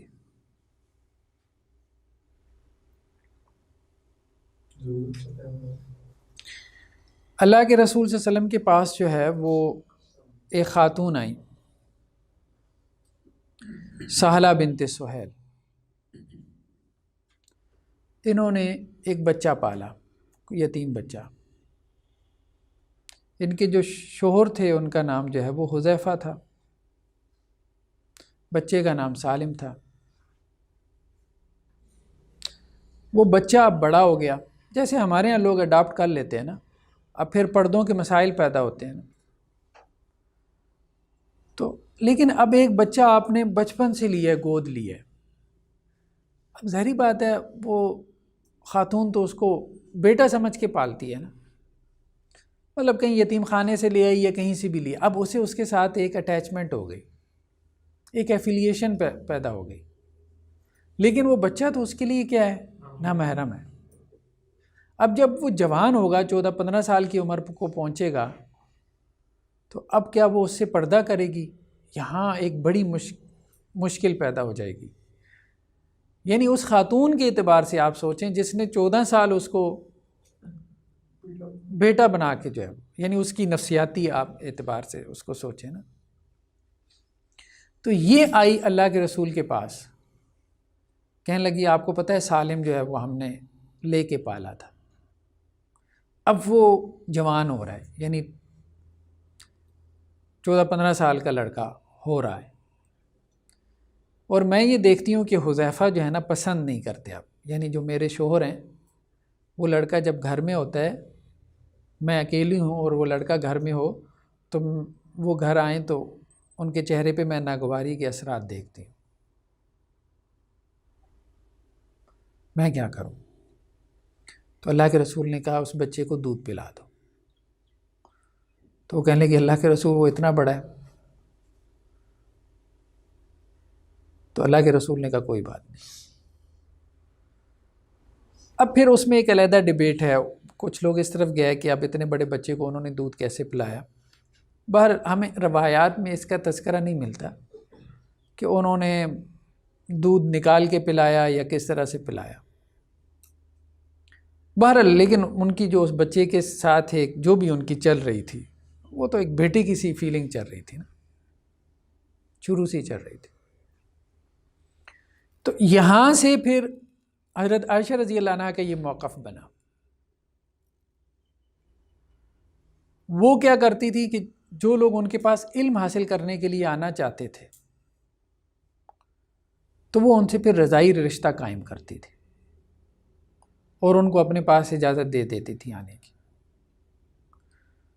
تو یہ بھی روایات میں ہمیں ملتا ہے.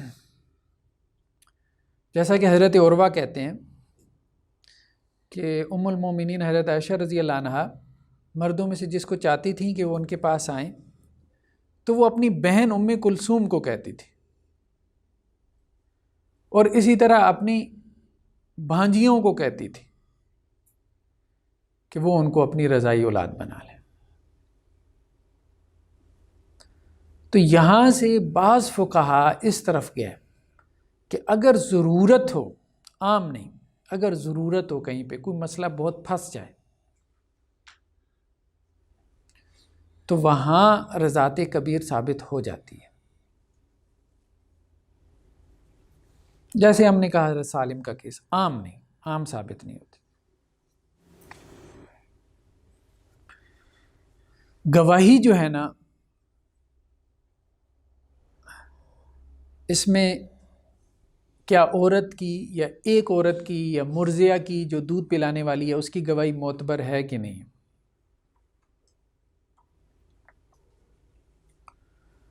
تو جیسا کہ پہلے روایت گزری ہے، صحیح موقف یہی ہے کہ مرضعہ کی دودھ پلانے والی عورت کی گواہی معتبر ہے.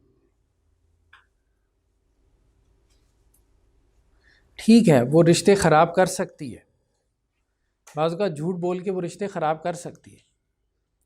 مطلب خاندانوں میں کہ فلاں اس کا رشتہ نہ فلاں، میں نے تو اس کو دودھ پلایا تھا، اب کوئی گواہ اور ہے ہی نہیں، تاکہ اس کا رشتہ فلاں جگہ نہ ہو، ادھر ہو جائے. ٹھیک ہے، وہ اس کا اور اللہ کا معاملہ ہے. لیکن اللہ کے رسول صلی اللہ علیہ وسلم نے جیسے یہ عقبہ بن حارث کی روایت گزری ہے بخاری مسلم کی کہ انہوں نے ام یحییٰ سے شادی کی تھی اور ایک لونڈی کی گواہی پہ اللہ کے رسول صلی اللہ علیہ وسلم نے کہا تھا کہ چھوڑ دو.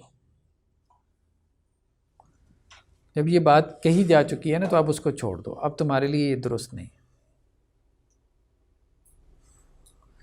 تو یہ امام احمد کا موقف ہے. میجارٹی یہ کہتی ہے کہ نہیں، ہم اس کی گواہی قبول نہیں کریں گے کیونکہ وہ جھوٹ بھی بول سکتی ہے.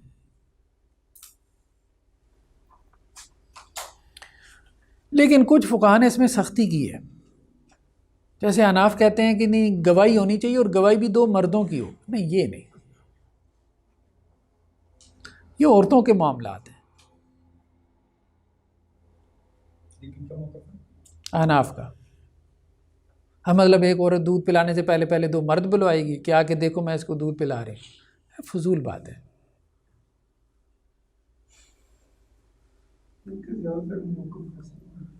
یہ اس طرح سے قرآن کے جو ظاہر سے استدلال کرنا ہے نا،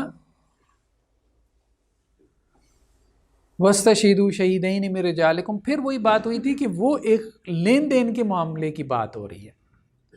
قرآن کی وہ جو آیت ہے کہ دو مرد گواہ بنا لو، ہر مسئلے میں دو مردوں کو گھسیڑنا اس کی کوئی تک نہیں. کچھ مسائل خاص عورتوں کے مسائل ہیں، ان میں عورتوں کی گواہی زیادہ معتبر ہے، بلکہ عورتیں وہاں گواہی کو زیادہ یاد رکھتی ہیں. تو عورتوں کو ہی گواہی ہونی چاہیے اور عورتوں کی گواہی معتبر ہے. جی، یہ تو ابھی ہم ڈسکس کر رہے تھے محرمات ابدیہ. ٹھیک ہے، یعنی ایسی عورتیں جو ابداً حرام ہیں، ہمیشہ ہمیشہ کے لیے حرام ہیں. ٹھیک ہے، یعنی جن سے نکاح نہیں کیا جا سکتا. دوسرا کیا ہے؟ وقتی محرمات، یعنی وہ عورتیں جو ایک خاص وقت تک حرام ہوتی ہیں، جیسے دو بہنوں کو جمع کرنا. ایک وقت میں دو بہنوں کو جمع نہیں کر سکتے. وَأَن تَجْمَعُوا بَيْنَ الْأُخْتَيْنِ، قرآن نے کہا نا دو بہنیں ایک نکاح میں جمع کرنا، اللہ نے اس سے منع کر دی.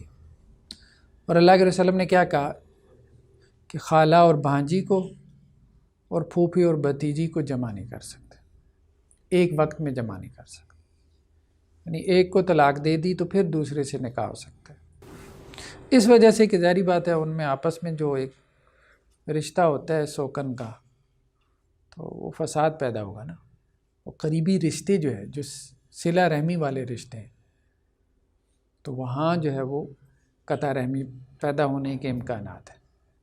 دوسرا کیا ہے؟ شادی شدہ سے نکاح۔ شادی شدہ عورت سے بھی نکاح جائز نہیں ہے۔ والمحصنات من النساء، جب تک وہ کسی کے نکاح میں ہے، ظاہری بات ہے اب کوئی دوسرا تو اس سے نکاح کرنے سے رہا۔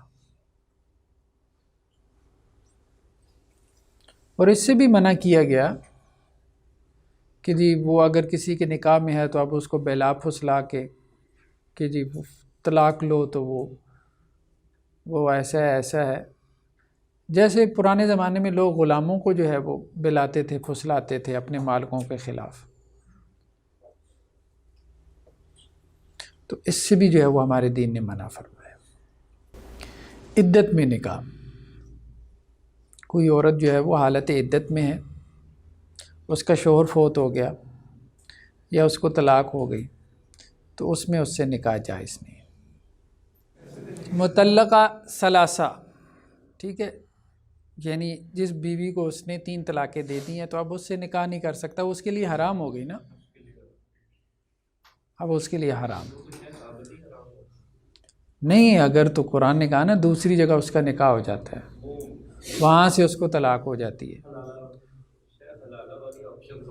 تو اتفاقاً ایسا ہو سکتا ہے نا۔ حالت احرام میں نکاح، بدکار عورت سے نکاح، ٹھیک ہے، 4 سے زائد نکاح کرنا۔ چلیں ان کے بارے میں کچھ تفصیل ہے وہ ہم دیکھ لیتے ہیں۔ تو صحیح بخاری کی روایت ہے، اللہ کے رسول صلی اللہ علیہ وسلم نے منع فرمایا کہ کوئی شخص بھانجی اور خالہ کو اور بھتیجی اور پھوپھی کو جمع کرے۔ سنن ترمذی کی روایت ہے کہ فیروز الدیلمی انہوں نے اسلام قبول کیا اور ان کے نکاح میں 2 بہنیں تھیں، تو اللہ کے رسول نے کہا کہ ایک کو طلاق دے دو، جس کو مرضی تم چاہتے ہو ایک کو طلاق دو۔ جی جی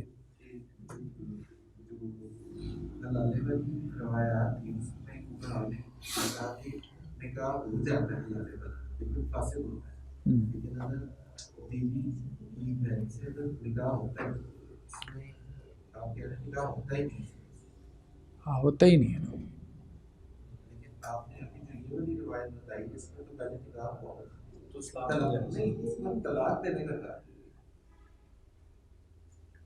دور جاہلیت کے نکاح تھے نا، قرآن نے بھی کہا نا، ہاں جو گزر چکا وہ تو گزر چکا نا۔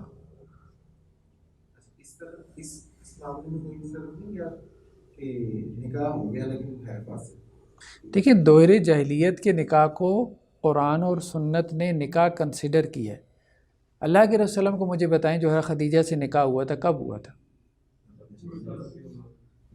ٹھیک ہے، تو وہ سارے نکاح جو ہے وہ ویلڈ نکاح ہے، وہ اس دور میں جو بھی تھا بہرحال اس کے مطابق ہو رہا تھا، وہ اپنے آپ کو دین ابراہیمی پہ کہتے تھے، کتاب و سنت نے ان کو نکاح ہی شمار کیا ہے، یہ نہیں کہا کہ یہ مشرک جو ہے یہ سارا کیسے کہ کچھ صورتوں کو کہا کہ جی یہ ٹھیک نہیں، جو نکاح کی باطل صورتیں تھیں۔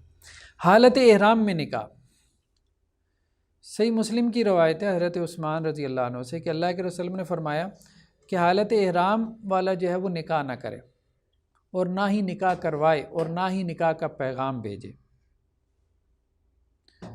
ٹھیک ہے، تو امام شافعی اور امام احمد کا موقف یہ ہے کہ اگر حالت احرام میں نکاح کرتا ہے تو اس کا نکاح باطل ہے۔ امام ابو حنیفہ کہتے ہیں کہ نہیں، نکاح ہو جاتا ہے، حالت احرام میں بھی ہو جاتا ہے۔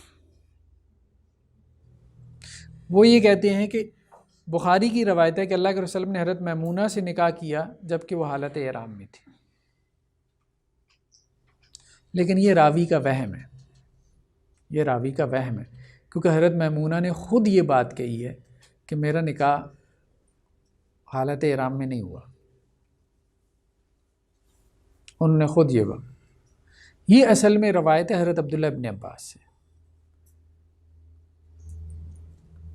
تو جس کا نکاح ہو رہا ہے اس کی بات زیادہ معتبر ہوگی، اور وہ حضرت میمون ہے.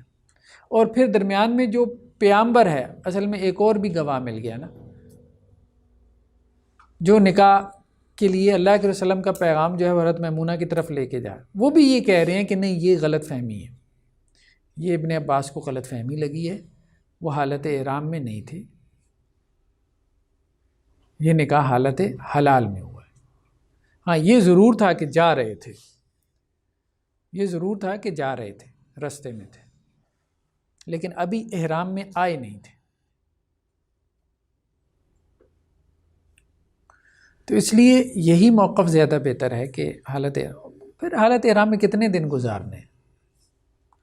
تو 4 دن ہے، بندہ صبر کر لے، بعد میں نکاح کر لے. تو پیغام کا بھی یہی مقام ہے. پیغام کا بھی حالت احرام میں جو ہے وہ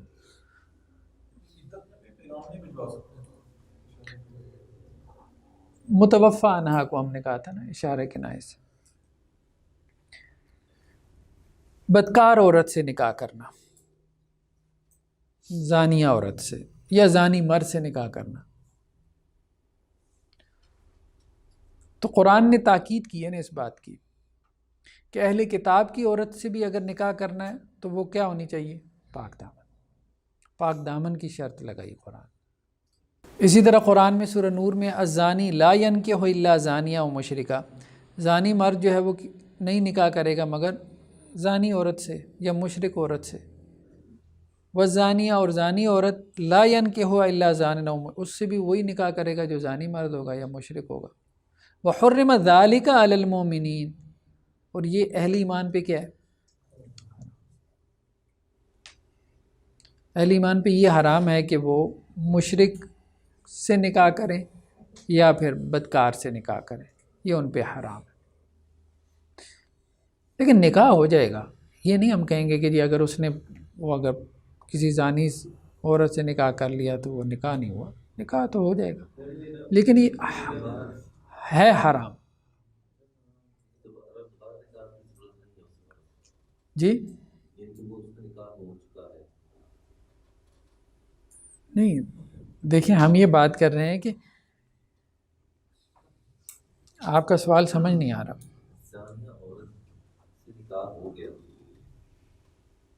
تو دوبارہ نکاح کا کیا مطلب؟ ہاں تو دوبارہ بھی کرے گا، تو اگر نہیں ہوا تو دوبارہ بھی نہیں ہوگا. پھر اصل بات تو یہی ہے نا، اگر نکاح نہیں ہوتا تو وہ تو 10 مرتبہ بھی کرے تو نہیں ہوگا نا. میں یہی سوال کر رہا ہوں نا. تو ہم یہ کہہ رہے ہیں کہ ہو جاتا ہے. ہاں باقی یہ کام حرام ہے، یہ کام حرام ہے،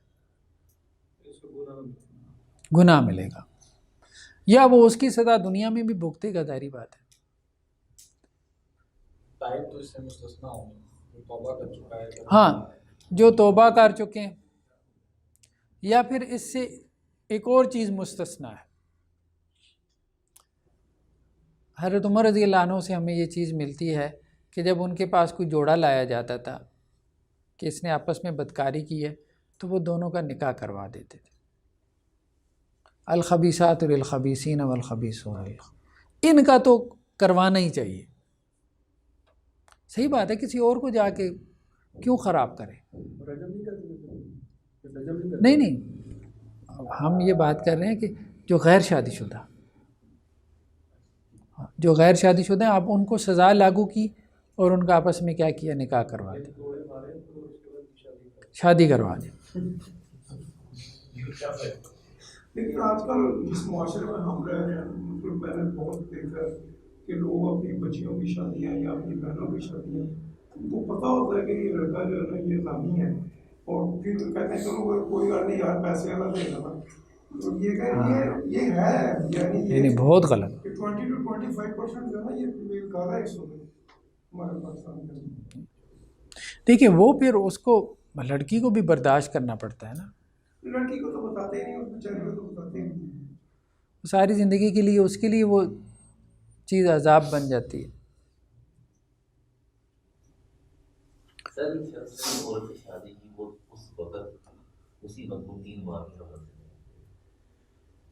ساس نے پھر اس کو کچھ ایسے لیے دوسرے شہر لے کے گئی اور اس کا بھی بچے پیدا ہوئے، کسی کو دی کر کے واپس لے آئے، تو ان کا نکاح برقرار رہا، حالانکہ اس کے بعد پھر اس کے 3 بچے اس عورت میں سے اس کی ماں کے اس نے رکھا، اس کو 3 بچے نکاح تو ان کا ٹھیک ہے نا، وہ پہلے تو بدکاری کا بچہ تھا نا، تو بدکاری کا بچہ تھا، نکاح کے اوپر نکاح نہیں ہوتا، لیکن ایک بندہ بدکاری کر کے آیا ہے، ظاہری بات ہے، اب اس کے بعد نکاح ہو رہا ہے تو بدکاری کے بعد نکاح تو اس کا ہو سکتا ہے نا، ہم یہ نہیں کہہ سکتے کہ جی اب زانی جو ہے وہ اب نکاح ہی نہیں کر سکتا، نہیں یہ تو نہیں، نکاح نہیں کر، نکاح وہ کر سکتا ہے، وہاں پاک دامنی کی زندگی گزاریں، اللہ ان کو کوئی ہو سکتا ہے ہدایت دے، اس طرف آ جائیں، ٹھیک ہے، تو نکاح کا رستہ تو بند نہیں کرنا چاہیے نا۔ اہل کتاب کی عورتوں سے نکاح، قرآن نے اس کی اجازت دی ہے، والمحصنات من المؤمنات والمحصنات من الذین اوتوا الکتاب من قبلکم، اللہ نے مومن عورتیں تمہارے لیے جو پاک دامن ہیں حلال کی ہیں، اور اہل کتاب کی بھی پاک دامن عورتیں اللہ نے تمہارے لیے حلال کی ہیں، یعنی مسلمان جو ہے وہ کتابی عورت سے نکاح کر سکتا ہے، یہودی یا عیسائی عورت سے، لیکن کوئی مسلمان عورت کسی یہودی سے یا عیسائی سے نکاح نہیں کر سکتا، مرد کر سکتا ہے، اس کی وجہ، اس کی حکمت یہی بیان کی گئی کہ مرد چونکہ غالب ہوتا ہے گھر میں، تو اس لیے امکان ہے کہ اولاد جو ہے وہ اس کے دین پر ہوگی، تو اس لیے اس کو اجازت دی، اور عورت چونکہ مغلوب ہوتی ہے اس لیے اس کو اجازت نہیں دی، کیونکہ اولاد ساری دوسرے دین پہ چلی جائے گی، باپ کے دین پہ۔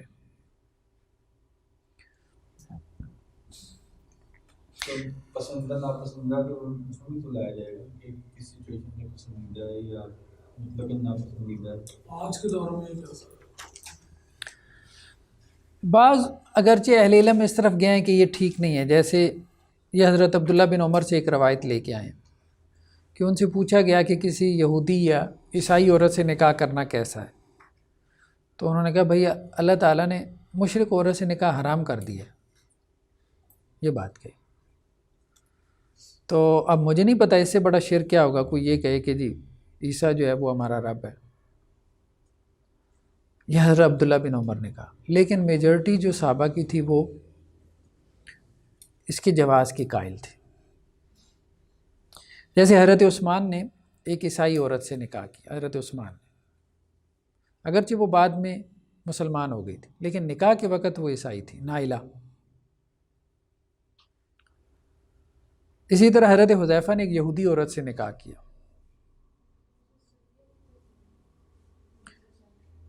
ہاں نہیں وہ مسلمان ہو کے آئی تھی، اس میں دعوت تبلیغ کی نظریے سے کیا جا سکتا ہے، جی جی، آپ کا مطلب کہ دعوت کے نظریے سے نکاح کیا جا سکتا ہے اگر وہ بعد میں مسلمان ہو جائے۔ ابھی تو سنیں کہ لوگ کیا کہہ رہے ہیں۔ حضرت جابر بن عبداللہ جو ہے ان سے سوال ہوا کہ یہودی یا عیسائی عورت سے نکاح کیا جا سکتا ہے، انہوں نے کہا بھائی ہم حضرت سعد بن وقاص کے ساتھ تھے، سعد بن ابی وقاص، تو ہم نے تو کی ہیں۔ حضرت عمر نے اپنے زمانے میں بعض آثار میں ایک اسٹیٹ آرڈر جاری کیا، جب دیکھا نا صحابہ نکاح کر رہے ہیں، فتوحات ہو رہی تھی نا، اب رومن امپائر سے ٹکرا رہے تھے، بڑے بڑے علاقے فتح ہو رہے تھے، تو زیادہ عیسائی عورتیں آ رہی تھیں۔ حضرت عمر نے کہا بھائی بات یہ ہے کہ یہ جب آئیں گی ہمارے سپہ سالار اور جو لشکروں کے سپہ سالار ہیں ان کے حرم میں آئیں گی، یہ جاسوسی کریں گی۔ حضرت عمر نے اسٹیٹ آرڈر جاری کر دیا کوئی نکاح نہ کرے۔ حضرت حذیفہ کے پاس بھی لیٹر پہنچا، تو انہوں نے جواب میں قرآن کی آیت لکھ بھیجی کہ جس میں اللہ تعالیٰ نے کہا ہے کہ اہل کتاب کی عورتوں سے تم نکاح کر سکتے ہو۔ حضرت عمر نے پھر کہا، حضرت عمر اپنے اس اعتبار سے لے رہے تھے کہ میں کہہ رہا ہوں چھوڑ دو، جو نکاح کیے ہیں وہ بھی چھوڑ دو. تو انہوں نے جواب میں پھر ان کو آیت لکھ بھیجی. مجھے آیت کا جواب دیں، مجھے یہ نہ بتائیں کہ آپ کیا کہہ رہے ہیں. آپ کون ہوتے ہیں؟ جب اللہ نے اجازت دے دی ہے، آپ کون ہوتے ہیں؟ پھر 6 مہینے بعد حضرت حذیفہ نے طلاق دے دی اپنی بیوی کو. کسی نے کہا کہ حضرت عمر اصرار کر رہے تھے تب نہیں دی، اب خود ہی طلاق دے دی. کہتے ہیں بات ان کی ٹھیک تھی کہ آ کے جاسوسی کریں گی، لیکن یہ انداز ان کا ٹھیک نہیں تھا کہ اس کو وہ شرعی حکم بنا رہے تھے. ایسے سیدھا کہتے بھائی ہماری ایک رائے ہے، آپ اس کو قبول کر لیں، اللہ نے اس کی اجازت دی ہے لیکن ہماری رائے ہے آپ اس کو. بات ان کی ٹھیک تھی، مشورہ ان کا ٹھیک تھا، لیکن بطور مشورہ آتا تو ہم قبول بھی کر لیتے. لیکن جب انہوں نے اس کو ایک دینی حکم بنانے کی کوشش کی تو ہم نے کہا بھائی پھر دین سے ثابت کرو. اس معاملے میں ہم آپ کے پابند نہیں ہیں. تو صحابہ کرام میں اس حوالے سے اختلاف تھا. یہی پھر آگے نقل ہوا فقہا میں، لیکن میجورٹی یہی کہتی ہے جائز ہے، کتابی عورت سے نکاح جائز ہے. ہاں البتہ ایک ڈیبیٹ پیدا ہوئی حربی سے جائز ہے کہ نہیں. حضرت عبداللہ ابن عباس سے سوال کیا گیا تو وہ کہنے لگے نہیں، حربی سے جائز نہیں ہے، حربی عورت سے جائز نہیں. حربی سمجھتے ہیں نا؟ ہاں جنگ. ایک وہ ہے نا جو سویلینز ہیں جنہیں ہم کہتے ہیں، ٹھیک ہے، سویلینز سے تو جائز ہے. حربی سے تو ظاہری بات ہے قتال کا حکم ہے نا، تو جس سے قتال کا حکم ہے اس سے آپ نکاح کرنے جا رہے ہیں.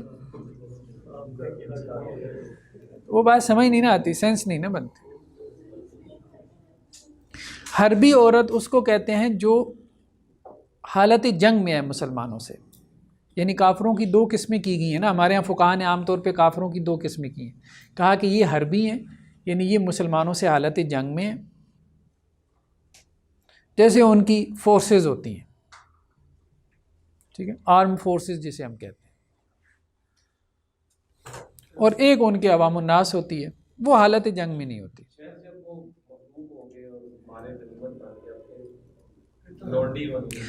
لونڈی میں تو کوئی اختلاف نہیں ہے نا، لونڈی کا تو کوئی اختلاف. یہاں پہ دونوں آرام ہوتی ہیں جی نہیں نہیں، دوسری رائے میری نظر سے نہیں گزری. ہاں دیکھیں نا، قرآن مجید نے جو تنقید کی ہے، جو لعنت بھیجی ہے، تو وہ اپنے دور کے یہود و نصارہ کے اوپر بھیجی ہے نا، جن کو کہا کہ جی انہوں نے عیسیٰ کو رب بنا لیا.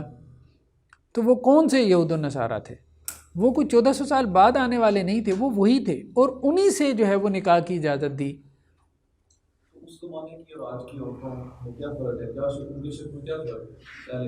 کوئی فرق نہیں ہے. شرک اصل میں وجہ نہیں ہے. دیکھیں بات سمجھنے کی کوشش کرنی چاہیے.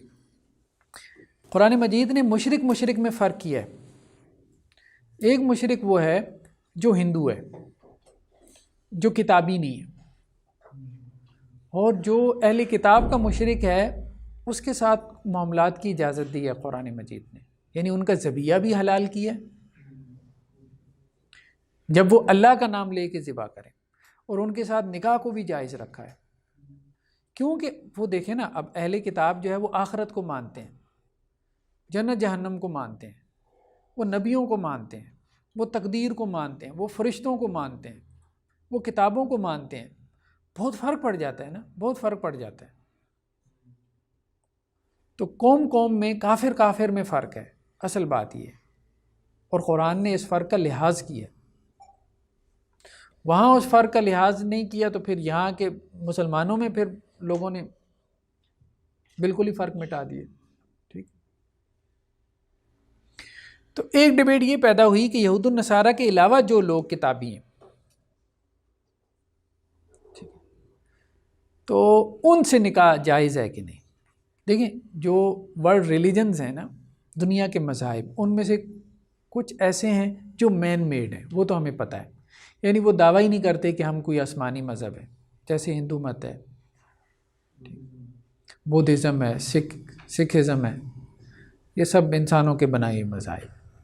کچھ ایسے ہیں کہ جو اپنی نسبت کرتے ہیں، یعنی ان کے ہاں آپ کو کوئی نبوت کا کانسیپٹ بھی مل جاتا ہے، ٹھیک ہے، جیسے یہ مذہب زرتشت ہے، یہ زرتشت کو نبی مانتے ہیں، ان کے ہاں کو معراج کا بھی کانسیپٹ جو بھی ہے بہرحال، اور نیکی اور بدی کا بھی کانسیپٹ ہے۔ تو اب اس میں اختلاف ہوا کہ یہود النصارہ کے علاوہ اگر کوئی مذہب یہ کلیم کرتا ہے کہ ہم کتابی ہیں اور ان کے پاس کوئی کتاب ہے اور اس کتاب کی تعلیمات بھی ہمیں نظر آ رہا ہے کہ یہ کچھ میچ کر رہی ہیں دین اسلام سے، تو ان کی عورتوں کا کیا حکم ہوگا؟ تو اس میں احناف کا موقف یہ ہے کہ ان کی عورتوں کا بھی حکم یہود النصارہ کی عورتوں کا ہوگا، اور شوافع کا موقف یہ ہے کہ نہیں، ان سے نکاح جائز نہیں، کیونکہ اللہ تعالیٰ نے کیا کہا ہے قرآن مجید میں، ان تقولوا انما انزل الکتاب علی طائفتین من قبلنا، مشرکین مکہ نے تاکہ قیامت والے دن یہ نہ عذر پیش کریں کہ ہم سے پہلے 2 گروہوں کے اوپر کتاب نازل ہوئی، تو کتاب وہ یہ کہہ رہے ہیں کہ 2 گروہوں پہ ہی نازل ہوئی ہے، یہود و نصارہ پہ، اس کے علاوہ پہ نہیں ہوئی، قرآن کا ظاہر یہ کہہ رہا ہے، واللہ عالم، اللہ بہتر جانتا ہے۔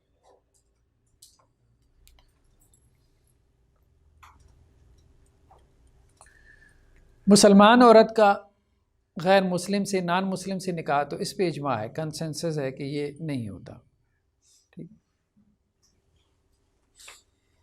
شہر کی جو قادیانی ہیں لوگ، ان کے ساتھ نکاح کرتے ہیں، نہیں ظاہری بات ہے، وہ تو ٹھیک نہیں ہے نا، وہ تو نان مسلم ہے نا، وہ مسلمان کی کیٹیگری، ہاں نان مسلم ہے وہ۔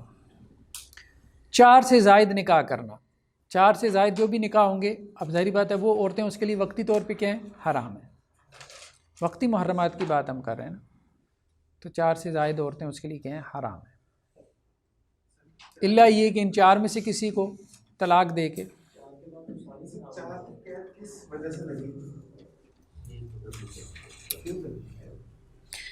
اس میں بعض روایات میں آتا ہے کہ اچھا، یہ جو قرآن مجید کی آیت ہے نا، وَإِنْ خِفْتُمْ أَلَّا تُقْسِطُوا فِي الْيَتَامَىٰ، اگر تمہیں اندیشہ ہو کہ تم یتیم بچیوں کے بارے میں انصاف نہیں کر پاؤ گے، تو پھر تم نکاح کرو جو بھی تمہیں پسند ہو عورتوں میں سے، 2 3 سے 4 سے۔ تو آیت کے اس ظاہر کو دلیل بنایا گیا، اور اللہ کے رسول صلی اللہ علیہ وسلم کی روایات میں ہمیں ملتا ہے کہ جیسے ایک صحابی آئے تو ان کے 10 بیویاں تھیں، تو اللہ کے رسول نے کہا بھئی 4 کو روک لو، باقی کو طلاق دے دو۔ ایک آئے ان کی 18 تھی، تو اللہ کے رسول نے کہا 4 کو روک لو، باقی کو طلاق دے دو۔ اچھا، اگرچہ بعض لوگ اس طرف گئے ہیں، لیکن یہ شاذ قول ہے، یہ لغت کے اعتبار سے مطلب یہ قرآن سے نکلتا نہیں ہے۔ وہ کہتے ہیں مثنیٰ کا مطلب ہے 2 2، ثلاث کا مطلب ہے 3 3، اور رباع کا مطلب ہے 4 4، اور واو جمع کے لیے ہے، تو یہ 18 ہوگی۔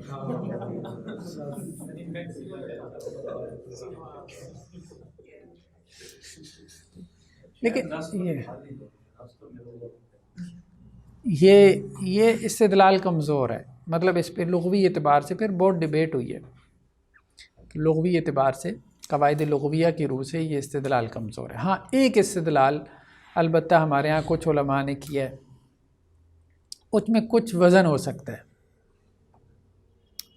شیخ بن باز وغیرہ نے، وہ یہ کہتے ہیں کہ قرآن نے کہا فَانْكِحُوا مَا طَابَ لَكُم مِّنَ النِّسَاءِ مَثْنَىٰ، نکاح کرو 2 سے، شروع 2 سے کی ہے۔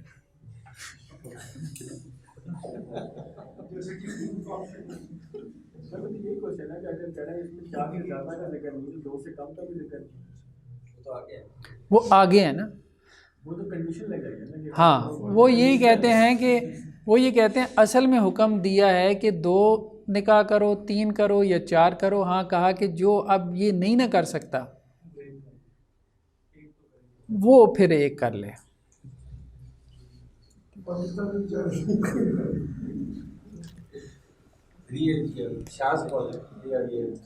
اب باقی لوگوں نے بھی کیا یہ قول جو آپ نے بتایا ہے، نہیں، دیکھیں بات یہ قرآن میں تو اب یہی ہے نا، فن کے ہو کا مفعول تو مثنی ہی ہے، 2 سے نکاح کرو، 3 سے نکاح کرو. باقی یہ بات درست ہے کہ اب فی زمانہ جو ہے مشکل ہو گیا، مشکل کیا ناممکن ہو گیا. وہ ایک علیحدہ بات ہے کہ آپ کو اپنے حالات کا بھی دھیان کرنا ہے، اپنے حالات کا بھی لحاظ کرنا ہے. لیکن پر وہ حکمران تو 20 22 نہیں، اس کی کوئی دلیل نہیں ہے نا. ہاں وہ البتہ بعض تعویل کر کے لونڈیاں بنا کے رکھتے ہیں.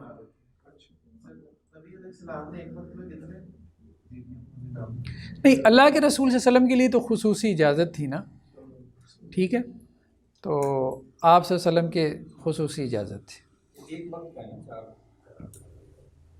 لیکن اگر ایک سے زائد ہیں تو پھر اصل حکم کیا ہے اس میں؟ عدل کا. عدل بہت ضروری ہے، کیونکہ قرآن نے کیا کہا؟ فَإِنْ خِفْتُمْ أَلَّا تَعْدِلُوا فَوَاحِدًا. اگر تمہیں اندیشہ ہو کہ تم عدل نہیں کر سکو گے تو پھر ایک ہی کافی ہے. اس میں ایک کنفیوژن ہے کہ عدل سے مراد کیا ہے؟ مال نفقہ ہے کہ ایک ویسے ہی کسی کو فطرتاً کوئی زیادہ بچوں میں بھی ہوتا ہے، کوئی زیادہ غریب ہوتا ہے. اب لوگ یہ عام جنرل ڈسکشن میں بھی بات کی جاتی ہے کہ عدل سے مراد یہ کہ آپ سارے ہی اچھے لگے، آپ کو نہیں بھی اچھا لگتا کیا؟ نہیں، ظاہری بات ہے جسے شادی کی وہ تو اب ایسا نہیں ہے کہ نہیں اچھا لگتا. عدل سے میں یہ کہہ رہا ہوں کہ کوئی زیادہ غریب ہوتا ہے، ایک طرف تو بچوں میں بھی ہوتا ہے. ہاں اس میں وہ تو اللہ کے رسول صلی اللہ علیہ وسلم نے بھی کہا نا. ایک روایت میں آتا ہے کہ یا اللہ یہ وہ تقسیم ہے جو میرے اختیار میں تھی اور میں نے کر دی، اور یا اللہ ایک تقسیم ایسی ہے جو میرے بس سے باہر ہے. تو آپ اس کے حوالے سے ہم سے سوال نہ کریں. تو وہ یہ ہے کہ میلان جو ہے، طبی میلان کسی کی طرف زیادہ ہو تو ظاہری بات ہے یہ تو نہیں ہے. وہ تو قرآن نے بھی کہا نا وَلَن تَسْتَطِيعُوا أَن تَعْدِلُوا بَيْنَ النِّسَاءِ وَلَوْ حَرَصْتُمْ. تم کبھی عدل کر ہی نہیں سکتے، جتنی کوشش کر لو تم عدل کر ہی نہیں سکتے. تم کون ہوتے ہو عدل کرنے والے؟ فَلَا تَمِيلُوا كُلَّ الْمَيْلِ فَتَذَرُوهَا كَالْمُعَلَّقَةِ. لیکن یہ تو نہ کرو کہ ایک کو چھوڑ دو اس طرح سے جیسے وہ عضو معطل ہے، پوچھ ہی نہیں رہے، نہ اس کے نان نفقے کا دھیان ہے، نہ اس کو وقت دے رہے ہو. تو وہ نظر آتا ہے نا، سب کو نظر آتا ہے کہ بھئی یہ بندہ اب یہاں پہ ڈنڈی مار ہے. وہ حدیث میں بھی تو آتا ہے کہ وہ جو بندہ انصاف نہیں کرے گا، عدل نہیں کرے گا تو بیویوں کا ہاں یہ روایت ہے نا، یہ سامنے لکھی ہوئی ہے، سنن ابی داؤد کی روایت ہے حضرت ابو ہریرہ سے کہ جس کی 2 بیویاں ہوں اور وہ ایک کی طرف جھک گیا تو قیامت والے دن اس طرح سے آئے گا کہ اس کا ایک دھڑ جو ہے وہ فالج زیادہ. وہی ہے نا، جھکنے سے مراد بالفعل جھک جانا، بالکل دوسرے کو بالکل نظر انداز کر دینا. جی بس سوچ سمجھ کے کرنا.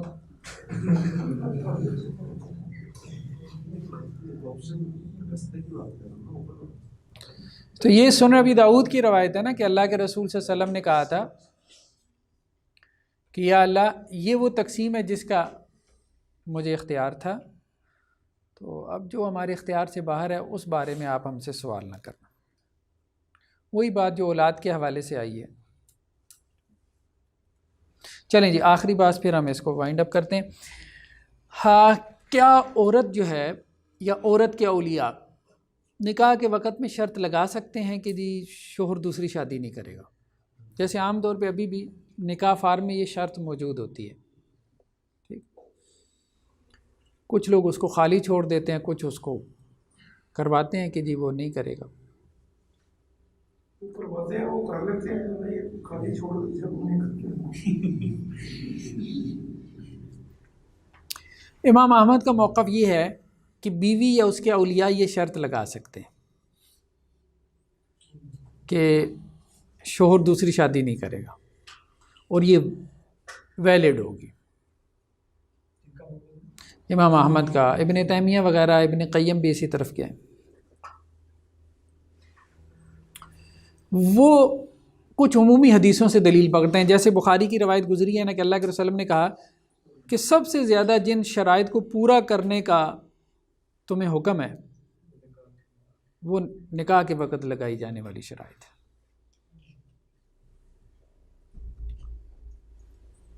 لیکن میجورٹی فقہا کی کہتے ہیں کہ نہیں، یہ ٹھیک نہیں ہے، کیونکہ اللہ نے اس کو اجازت دی ہے. تو آپ ایسی شرط نہیں لگا سکتے کہ جس سے ایک اللہ نے چیز اس کے لیے حلال کی ہے تو وہ اس کے لیے کیا ہو جائے، حرام ہو جائے. آپ ایسی شرط نہیں لگا سکتے. یہی بات بہتر معلوم ہوتی ہے کہ ایسی کنڈیشن نہیں لگائی جا سکتی. لیکن جو نکاح میں طلاق کی شرط ہوتی ہے کہ عورت طلاق دے سکتی ہے، اس کا کیا؟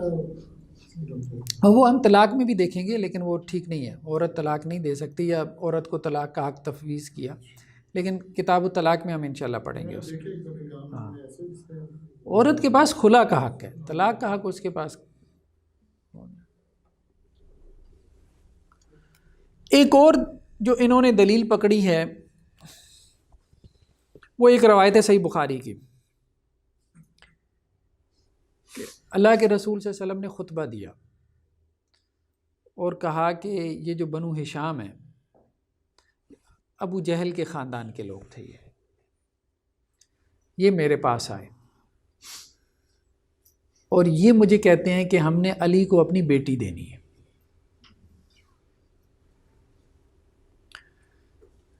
تو میں یہ کہہ رہا ہوں، اللہ کے رسول نے خطبے میں کہا، میں بالکل ان کو اجازت نہیں دے رہا کہ یہ علی کو اپنی بیٹی دیں، کیونکہ اللہ کے رسول کی اپنی بیٹی تھی نا. تھی مسلمان، ظاہری بات ہے مسلمان تھی.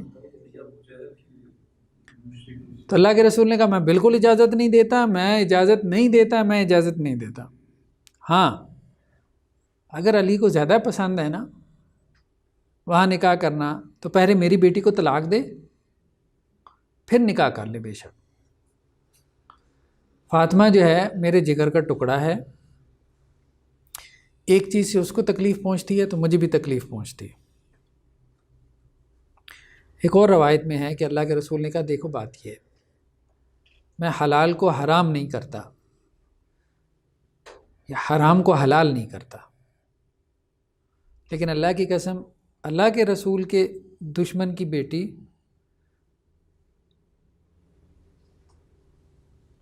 یا اللہ کے دشمن کی بیٹی اور میری بیٹی جو ہے وہ ایک جگہ جمع نہیں. اس میں بعض روایتوں میں الفاظ یہ بھی ہیں. اصل میں ہوا یہ کہ فاطمہ کے ساتھ رسول اللہ علیہ وسلم کا لاڈ پیار زیادہ تھا، مسائل تو گھروں میں چلتے بھی رہتے تھے. پھر حضرت علی رضی اللہ عنہ کی ایک وجاہت تھی، تو وہ بنو ہشام نے جو ہے اس وجاہت کی وجہ سے، عربوں میں یہ عام تھا، مطلب بیٹی خود پیش کر دیتے تھے، مطلب یہ ان کے کلچر میں تھا. عورت کی طرف سے بھی پیغام نکاح جانا یہ ان کے کلچر میں تھا، اس کو معیوب نہیں سمجھا جاتا تھا. جیسے دیکھیں نا حضرت خدیجہ رضی اللہ عنہ نے اللہ کے رسول صلی اللہ علیہ وسلم کو پیغام نکاح دی تھی، یہ ایک عام چیز تھی. ہمارے ہاں اب اس کو معیوب سمجھا جاتا ہے. ہاں، اس کا تعلق عرف سے ہے، وہ کوئی اس کا تعلق اس سے نہیں. بہتر یہی ہے کہ مرد کی طرف سے جانا چاہیے، اس میں عورت کے لیے احترام ہے، رسپیکٹ ہے. اگر عورت کی طرف سے آتا ہے تو یہ مرد کے لیے رسپیکٹ ہے، آنر ہے کہ انہوں نے اس کو اتنی آنر دی. لیکن خیر وہ تو ایک علیحدہ بات ہے. اصل بات یہ ہے کہ فاطمہ رضی اللہ عنہا جو ہے وہ اللہ کے رسول کے پاس آئیں اور کہا کہ آپ اپنی بیٹیوں کے بارے میں غیرت نہیں کھاتے. تو اللہ کے رسول نے کہا کیا معاملہ ہے؟ کہا کہ علی شادی کرنا چاہتے ہیں. پھر اللہ کے رسول صلی اللہ علیہ وسلم نے خطبہ دیا، خطبے میں یہ باتیں کہیں. اچھا، اس میں بعض طرق میں یہ بھی ہے، جیسے یہاں پہ بھی انہوں نے ایک روایت کا ذکر کیا کہ اللہ کے رسول نے پھر حضرت علی کو سنانے کے لیے، دیکھو میں نے فلاں کو بیٹی دی، ٹھیک ہے، حدثنی فصدقنی ووعدنی فوفالی، اس نے نکاح کے موقع پہ مجھ سے باتیں کی تھیں. اللہ کے رسول کی اور بھی بیٹیاں تھیں نا، دین آپ نے، اور وہ بنو امیہ میں دی تھی. عام طور پہ وہ اہل تشیع خیر اس روایت کا ایک ٹکڑا لے لیتے ہیں کہ فاطمہ میری بیٹی ہے جس نے اس کو تکلیف پہنچائی اس نے مجھے تکلیف پہنچائی، اور یہ حضرت ابو بکر پہ چسپاں کرتے تھے معاذ اللہ، ٹھیک ہے، حالانکہ یہ کس کانٹیکس میں ہے؟ حضرت علی کے کانٹیکس میں تو اللہ کے رسول صلی اللہ علیہ وسلم نے جو ہے وہ کہا کہ دیکھو میں نے فلاں کو بیٹی دی اور اس نے مجھ سے بات کی تھی اور مجھ سے وعدہ کیا تھا. اچھا یہاں پہ یہ ذکر نہیں ہے کہ کیا وعدہ کیا تھا، اس سے ان ائمہ نے نکال لیا کہ وعدہ اللہ کے رسول نے یہ لیا تھا. ہاں تو اللہ کے رسول نے کہا انہوں نے تو اپنا وعدہ پورا کیا ہے، اور علی جو ہے وہ اب ٹھیک نہیں کر رہے. تو کہنے کا مقصد یہ ہے کہ اگرچہ بعض روایات میں یہ بھی ہے، اس پہ بڑی ڈیبیٹ پیدا ہوئی کہ اللہ کے رسول نے کیوں منع کیا.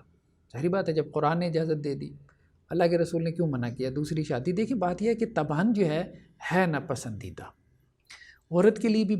ظاہری بات ہے جذباتی اعتبار سے ایک کہہ لیں اس کے لیے ہے صدمہ ہے، اس کا تو انکار نہیں کیا جا سکتا نا، اور اس کے گھر والوں کے لیے بھی ہے، اس کا انکار آپ نہیں کر سکتے. لیکن اسلام نے ایک بڑے خیر کو سامنے رکھتی ہوئی، ایک بڑی حکمت کو سامنے رکھتی اس کو الاؤ کیا.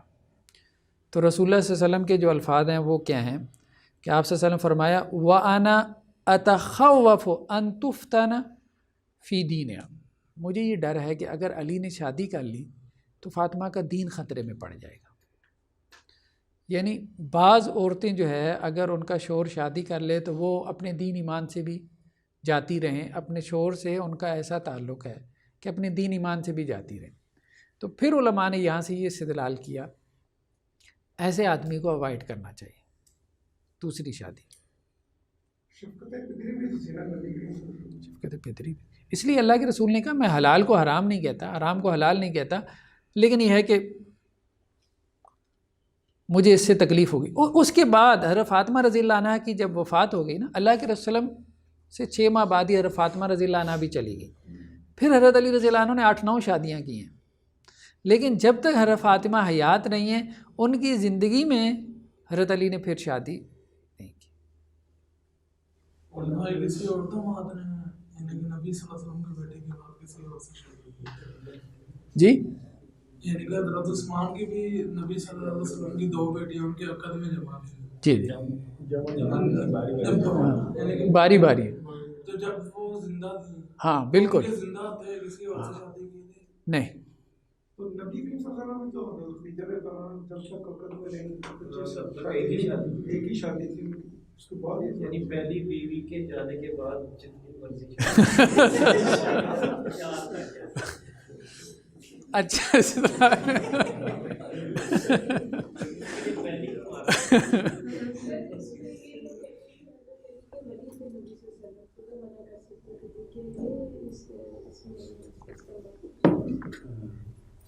دیکھیں بات یہ ہے کہ ہاں نہیں منع کرنے والی بات تو نہیں ہے. اصل میں بات یہ ہے کہ اللہ کے رسول نے یہ بھی نہیں کہا کہ بھائی میری بیٹی کو طلاق دے دو، اگر آپ نے نکاح کرنا ہے تو کر لو، میری بیٹی نہیں رہے گی. تو ہوتا ہے دیکھیں بعض اوقات جو ہے نا وہ عورتیں ڈٹ جاتی ہیں، وہ کہتی ہیں اگر دوسری شادی کرو گے میں نہیں رہوں گی، میں چلی جاؤں گی، تمہارے حصے میں آئے گی تو ایک ہی. اس لیے یہ تم بھول جاؤ کہ 2 بیویاں جو ہے تم رکھ پاؤ گے، یہ تم بھول جاؤ. تو وہ ظاہری بات ہے یہ وہ کرے گی جو خاندانی عورت ہے، جسے پیچھے خاندان سے پوری فل سپورٹ حاصل ہے. پھر انسان اس میں اب کیا کر سکتے ہیں، ظاہری بات ہے کمپرومائز کر کے نیواں ہو کے چلتا رہے. سبحانک اللہم و بحمدک نشہد ان لا الہ الا انت نستغفرک و نتوب الیک.